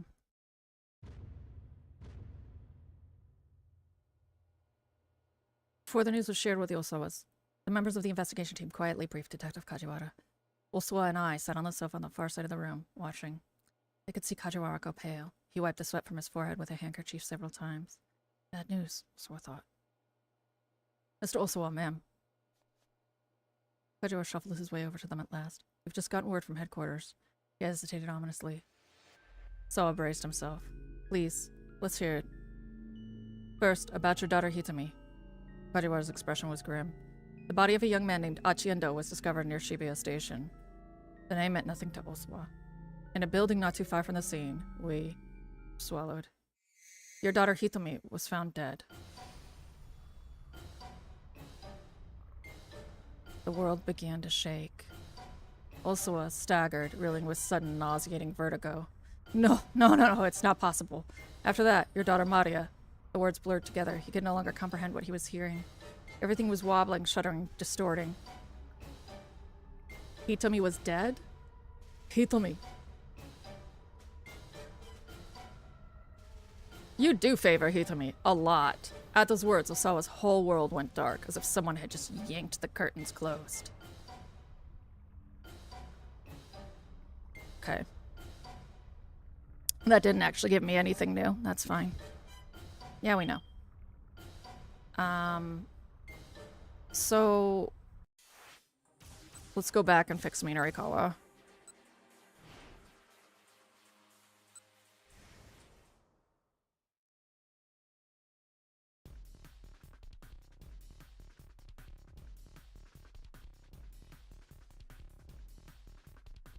Okay, so if I go, do I have to re-choose this path? No. Okay, that's nice.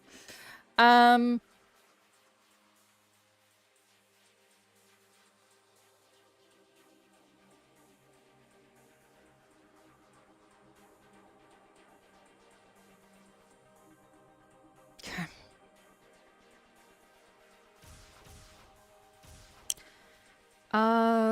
I think we can probably get a to be continue on Maria, because all she's supposedly doing is dicking around.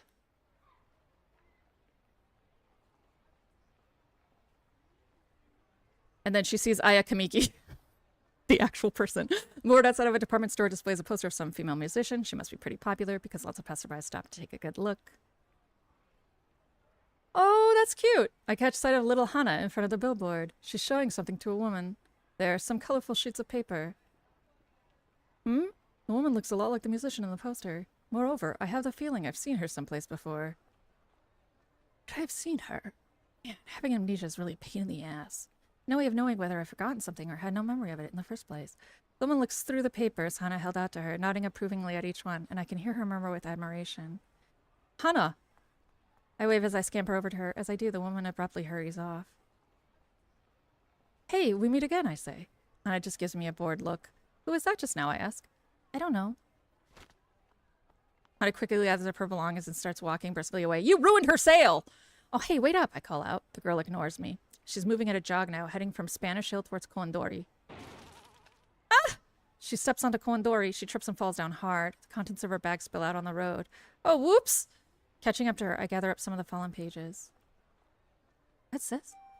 There are poems written on the colored paper. Poems to find. Copies of a prose poem titled The False Monsoon. The poem delicately details the wavering emotions of an adolescent girl. Also, in a clever twist, if the text is read horizontally instead of vertically, it tells about a father's worries over his only daughter, who is now of marriageable age. Hana's genius will soon be discovered by Aya Kamiki, and she will go on to become a popular songwriter. Look of embarrassment crosses Hana's face, and she snatches the pages out of my hand. Don't touch those! Those are for sale! For sale? I'm selling poems that I wrote. Oh wow, that's incredible. She looks surprised by the compliment. Incredible? My friends at school said they were dumb. That's not true. I only saw a little just now, but I thought it was a really good poem. You're just saying that. I've been out here in Shibuya for weeks trying to sell these, but the only person who's bought one was that lady just now. Hana lets out a mournful sigh. Well, what are you out here selling poems for anyway? I thought maybe it'd help pay back our debts. Huh? Okay, that's not something I'd expect to hear from a little kid. My dad's in real deep, she continues. The topic makes me think of Mr. Yanagishita. Guess today's my day for meeting people mired in debt. And I'm only in elementary school, so I can't get a part-time job. Part-time job, defined. Japan's Labor Standards Act prohibits the hiring of children under the age of 15. For certain jobs within the entertainment industry, however, employers can obtain permission from the Labor Standards Inspection Office for younger children to work. I'm impressed. She's so brave. She's maybe a little hard to approach, but she is just a kid after all. She's so brave I just want to give her a hug. Oh, Hana! Hear a strange wailing coming from behind me. Startled, I turn around to see Mr. Toyama standing there, tears streaming from his eyes. Hana! I'm so sorry. I had no idea you were trying so hard to. Toyama rushes up to the girl. It's quite the emotional father-daughter reunion. Or at least that's how it looks until Hana slaps her father across the face with her bundle of papers. He deserves it. What was that for? Don't you give me that! I'm sick of all this running around! She delivers several more well-placed smacks with her little craft project. Okay, Toyama says at last. I know you're upset, but I have to ask you for just one thing. Then we can see about getting through the day, yeah? Okay, but just one! Can't help but find this ornery interaction kind of charming. You two get along really well, don't you? I say. Yep, nope! The two give simultaneous contradictory replies. Then Hana suddenly starts to walk off with Toyama tottering after her. Such a weird little sight that I can't help but laugh. Well, later then. Oh no!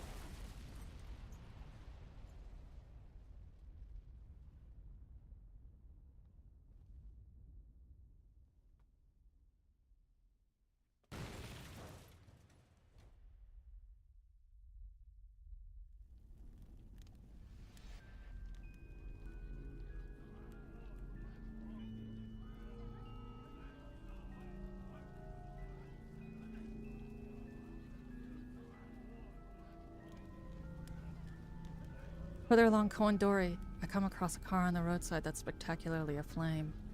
A group of onlookers surrounds it in a confused uproar. It seems almost unreal, like I'm looking at a set for a TV show or something. I stand there, staring into the flames. Huh? What's that? I can see something.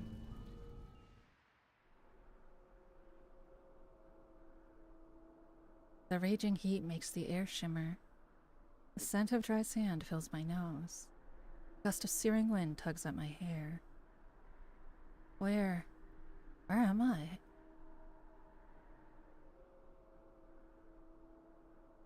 Decaying roads, decaying houses, decaying city.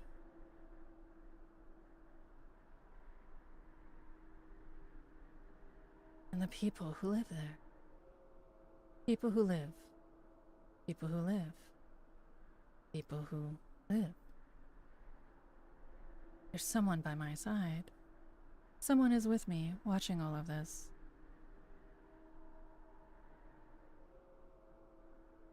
It's a girl. The person with me is a girl, slightly younger than me.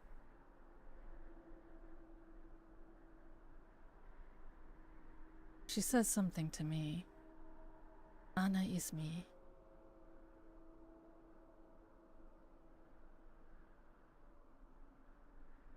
Cat's Cradle. That's my voice now. Cat's Cradle? Whose voice was that? What's going on? Who am I talking to? Yeah, Cat's Cradle. Showing someone how to do a cat's cradle with string. But who? Who am I showing how to do a cat's cradle?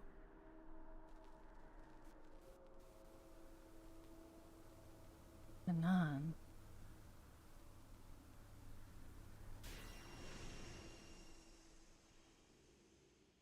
The word Kanan echoes in my head.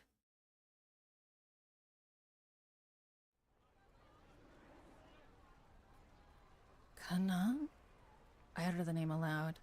The images thrilling through my mind are beginning to break up and vanish. But I feel like, for a brief moment at least, I caught hold of the edges of some of my lost memories. That's right. Kanan. As soon as I say it, I'm filled with a powerful sense of duty. There's something I'm responsible for, something that I needed to do. And if I don't, this Kanan person is going to be in grave danger. Calm down, just calm down. Pleading with myself now, fighting the impulse to take off running. If I did, where would I go? I have no idea what my destination or my goal even is. Please, please remember something. Please, please. I gaze out at the flames, practically praying now. Don't move. Damn it, Tatano! A voice hisses in my ear, and I feel something hard press against my back. I don't need to turn around to recognize whose voice it is. I thought you said you didn't have any business with. I did a little thinking, says the man with the cane slowly. About how I might lure out Hitomi Osawasi.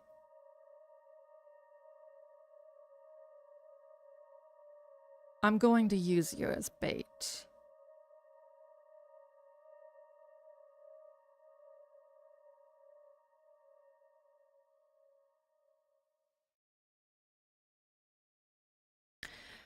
Okay.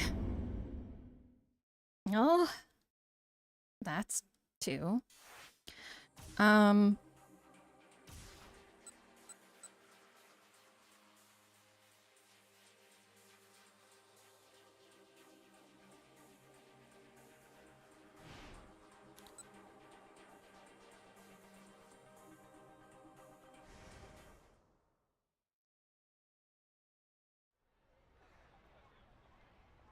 Just what sort of plan had Alfred put into motion here?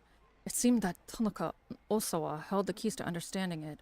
There had been relay handoffs of the phony attaché case, a relay that Tanaka had been complicit in. Then there was Hitami missing, carrying the antiviral. Osawa had confirmed that himself. Kana was starting to form a vague picture of what Alfred was up to. The mastermind's goal was to acquire the antiviral. Then obtaining the cooperation of Osawa and Tanaka was vital to that plan. After all, their fingerprint verification was required to physically access the drug. In order to overcome that hurdle, Alfred had presumably managed to win over Tanaka somehow, and had then kidnapped Maria Osawa to provide leverage against her father. Know that was how they'd gotten Hitomi to take the antiviral with her to Hachiko. While the police were distracted by following the attaché case, Alfred would then take the antiviral from Hitomi. That was the general plan, as far as Kano could surmise. Just then, a call from Kuza came in over the wireless. We've identified the body found inside the blown-up minivan. It's Tanaka. It's gonna be Tanaka. Yeah! Fuck! Fuck! Of course it is! Of course! Oh, wait, why are we autoplaying? Stop that. Stop. Stop!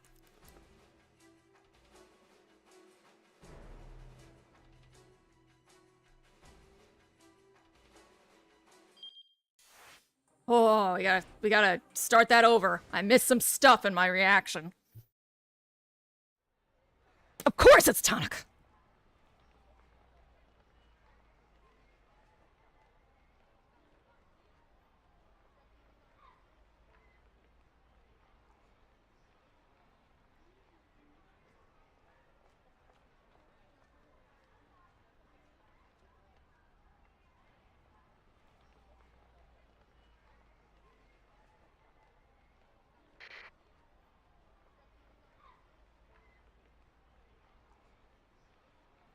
Kano's hand tingled as it gripped wireless. Mamoru Tanaka, male, 40 years old, an employee of Okushi Pharmaceutical. Positive ID was obtained from the subject's personal belongings. What? Kano gasped. Tanaka was dead. Oh, from his belongings. It could not be his body, but maybe. It would now be almost impossible to access the antiviral drug in the laboratory. At this point, the only antiviral they had any chance of obtaining was whatever Hitomi was carrying. Kano thought back to what Stanley had said earlier. Even if we get Maria to safety, the mastermind is in possession of the UA virus. If they want to, they can unleash a bioterrorist attack on Shibuya at any time. To put it bluntly, the lives of every man, woman, and child in the city are in their hands. No. Chill ran down Kano's spine. If someone did release the UA virus, there would be no way to stop it from spreading. If Alfred really was planning a bioterror attack, Shibuya would well and truly become a city of the dead. He couldn't help but feel that the whole department was playing right into Alfred's hands. Kano staggered, physically stricken by the realization of just how terrifying a foe they were up against.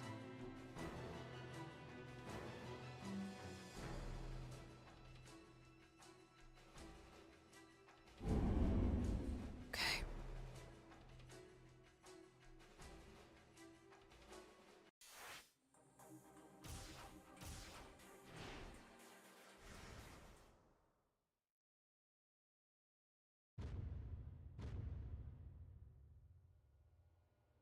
Before the news was shared with the Osawas, the members of the investigation team quietly briefed Detective Kajiwara. Osawa and I sat on the sofa at the far side of the room, watching. They could see Kajiwara go pale. He wiped the sweat from his forehead with a handkerchief several times. Bad news, Osawa thought. Mr. Osawa, ma'am. Oh, Mr. Osawa, ma'am. Kajiwara shuffled his way over to them at last. Just gotten word from headquarters. Headquarters. Defined. Right now, the task force is in an uproar after a change in direction from the higher-ups. The detectives who were on the scene have been ordered to discontinue the kidnapping investigation. We're not going to jump there. He hesitated ominously. Osawa braced himself. Please, let's hear it. It would seem that your daughter Maria is safe. What? Osawa felt an unexpected surge of relief. You mean it? The case has been solved? Added I. For a moment, they almost sounded like a happily married couple. It was only the stern look on Kajiwara's face that gave them pause. However, as of yet, we do not have her in custody. I'm not sure I understand, Osawa said. You know she's alive, but you don't have her? How? Deep froze appeared in Kajiwara's forehead. I'm sorry, sir. The information we received from up top is complicated. We've confirmed that she was able to escape confinement.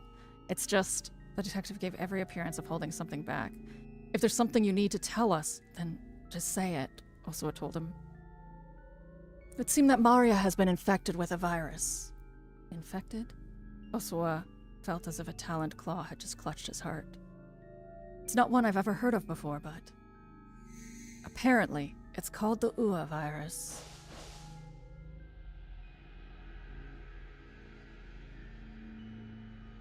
Osawa's vision went dark. He felt as if he'd plunged into a black void of despair. Darling, I asked raspily. She didn't need to put her fears into words. Osawa felt them just as plainly in his own gut. So you do care a little bit about them? Or you think you're gonna die? You're an expert on virology, aren't you, Mr. Osawa? Kajiwara said. Are you familiar with this UA virus? Osawa held up a hand to forestall further questions. There was no time for that. How many hours ago was she infected? He demanded. I wasn't told that much. Is that important to know, sir? Depending on when Mario was infected, we may or may not still be. Osawa trailed off abruptly as the reality of the situation struck home. This wasn't the same as when Hitomi had been infected. Right now, there was no way of getting Tanaka's cooperation, which meant there was no way of accessing the antiviral storage. In other words, getting the cure to Mario would be impossible. Osawa's head swam. Detective Kajiwara, I beg of you. Your people need to catch Tanaka as soon as possible. I can't share the details, but if you don't, something terrible is going to happen. Just then, Kajiwara's cell phone rang. He picked up quickly. What did you say? The detective's shout shattered the anxious silence that had fallen. I shuddered visibly at the outburst. Kajiwara nodded sharply, still listening. More creases formed in his forehead. Understood. I'll let them know. He hung up. All eyes were on him. That was headquarters. Sawa swallowed the lump in his throat. This photo is just so good. He could feel himself quaking all over. A minivan we believe belonged to the syndicate exploded near Jinan in Shibuya. A body was found amongst the burning wreckage of the vehicle. Who was it? Osawa interjected. Tell me! Please, don't let it be Maria.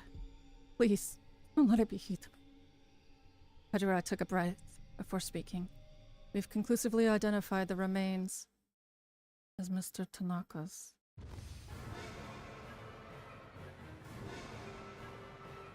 I don't even want to do that screaming no. The cry was visceral, almost bird-like. Also, oh wait, I do. The cry was visceral, almost bird-like. Also, I looked around in surprise. It was I. It's not true! You're lying!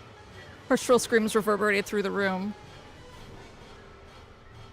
Also, it felt like he wanted to scream too. With Tanaka dead, there was no way to get to the antiviral.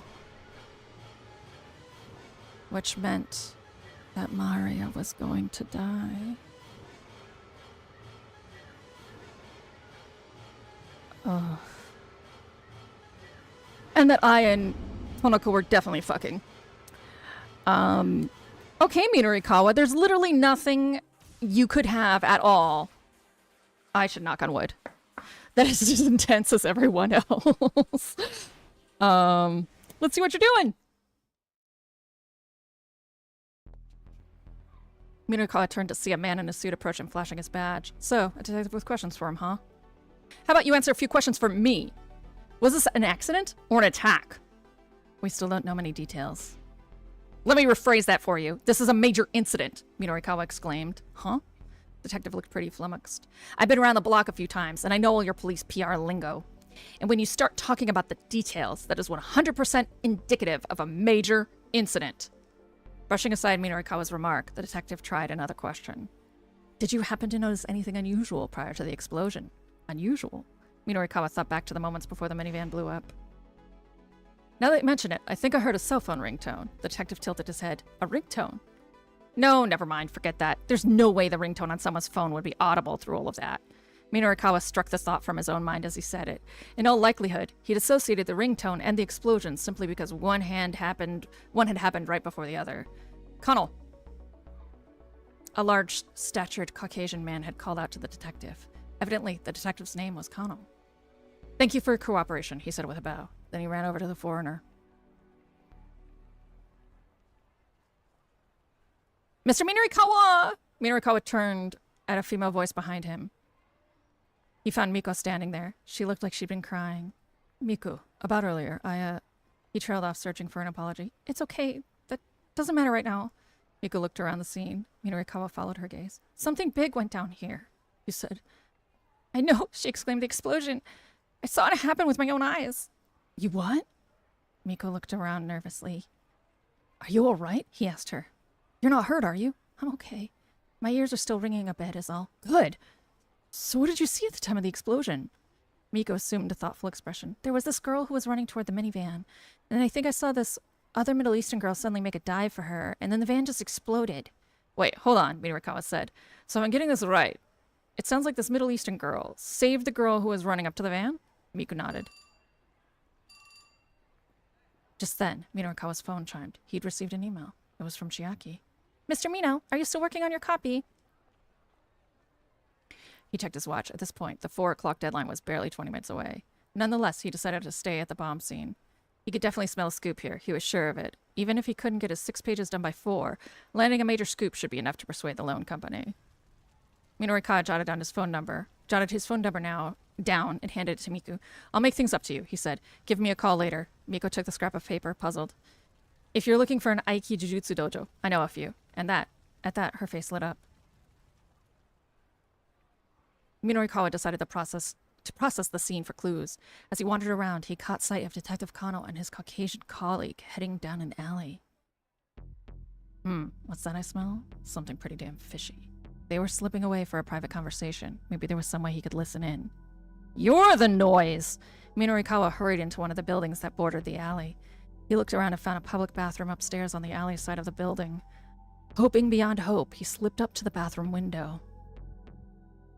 Voices outside. He held his breath and listened. Those international criminals you mentioned? Kano's words were faint, but he could make them out. Midorikawa did a little fist pump. Correct.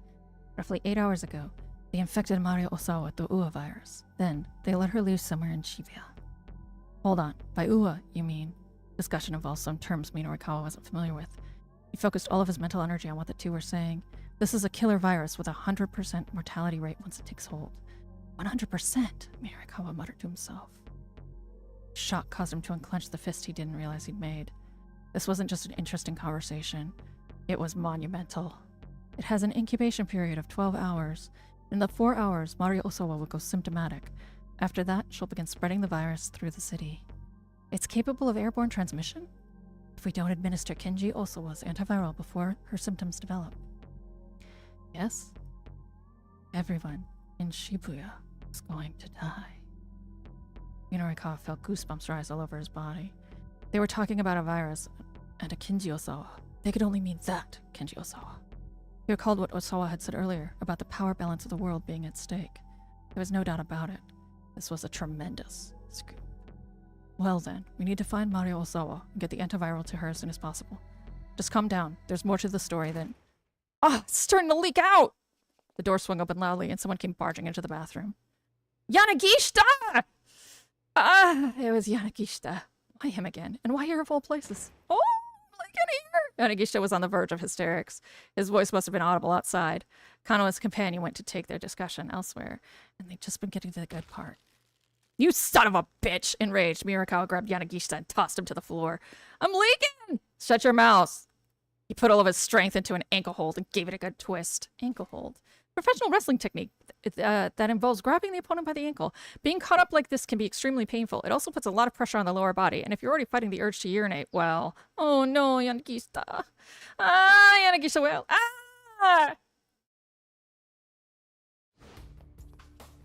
Midorikawa left the idiot blubbering in the bathroom and hurried out of the building. He hadn't heard the whole discussion, but he had a scoop on his hands anyway. This would be a tremendous score for Heaven Publishing, enough to let the company rebuild. He was certain of it. And if I'm the one saying it, it's gotta be true. As he ran along, Midorikawa tried to plan his next steps. First, he had to get back to the editing office. He'd explain the situation to the people from the loan company. Then he'd go find that paperwork for Osawa and have Chiaki check his copy. And then after that... Okay, so he still had a lot of things he needed to do. He swatted himself on both cheeks to get himself psyched up. His phone rang. It was Chiaki. Mr. Mino, something terrible has happened. Chiaki's voice was a broken yap. Whoa, calm down. Over on Kowendori, this minivan exploded. Ah, yeah. I'm well aware. Thanks to that, I've got a big scoop that... Chiaki cut him off. Just now, I got a call from Mr. Toyama's daughter, Hana. This time Midorikawa waited for her to finish. He had a sinking feeling. She said that Mr. Toyama was in there. It was a suicide.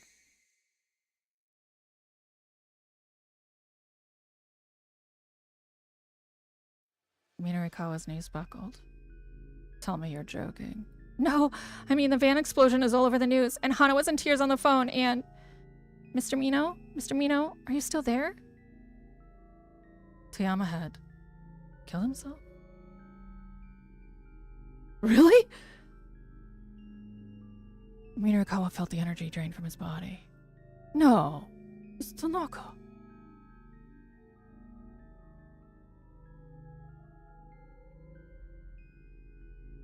No.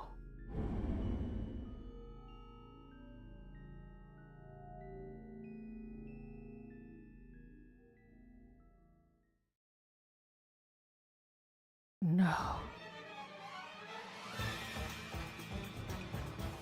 This ain't the old SOS anymore. I'm going to stop you. Oh, how touching. What do you mean you'll kill me? In order to minimize the spread of the virus.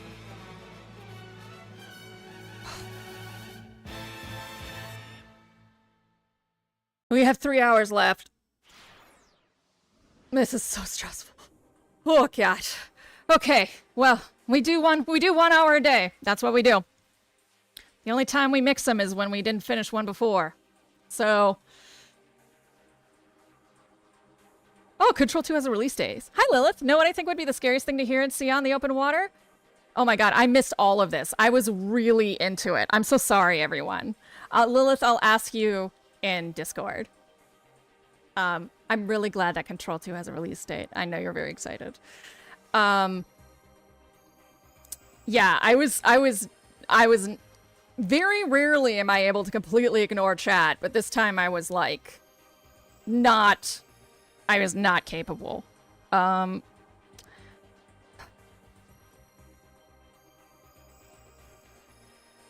I'll be back in a couple hours with Satisfactory. I'm gonna go lie down and think about what the universe has handed me. Look, they even have Midorikawa all covered in, like, ash and shit. If we look at the time chart... Yeah, I think it was on the time chart I saw that we have until 8... Oh, no, I think I read it. I think I read it because I was, like... starting to get super stressed. Yeah. Yeah, we have, I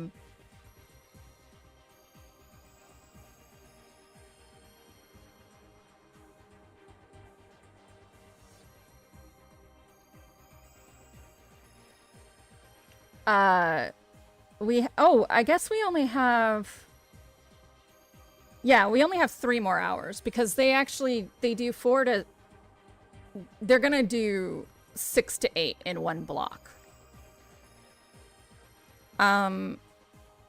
So 3 more weeks of Shibuya Scramble.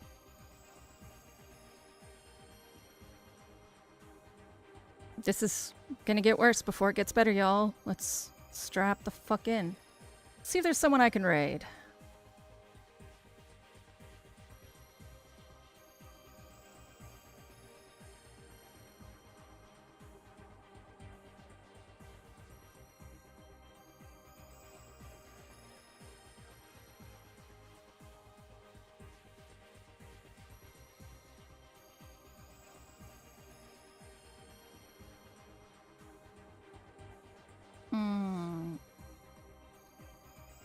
And yet again, I am the only one who streams this game. I mean, Miv is almost finished, but we'll still go raid anyway. Miv is doing Seance of Blake Manor. No, this is Graveyard Keeper, actually. It's a cute game. When we get there, it'll be a braid. B-R-A-I-D. Thanks to PB and Ash and Simple and Megan, Neuro, Vic, Zem, Lilith, all sorts of things. Thank you to everybody. See you soon.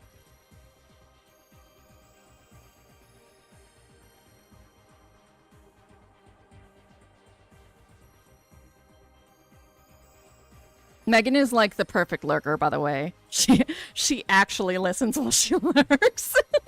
Same with PB. I'm always like, whoa, Megan just said bye. Megan was there. All right, off we go.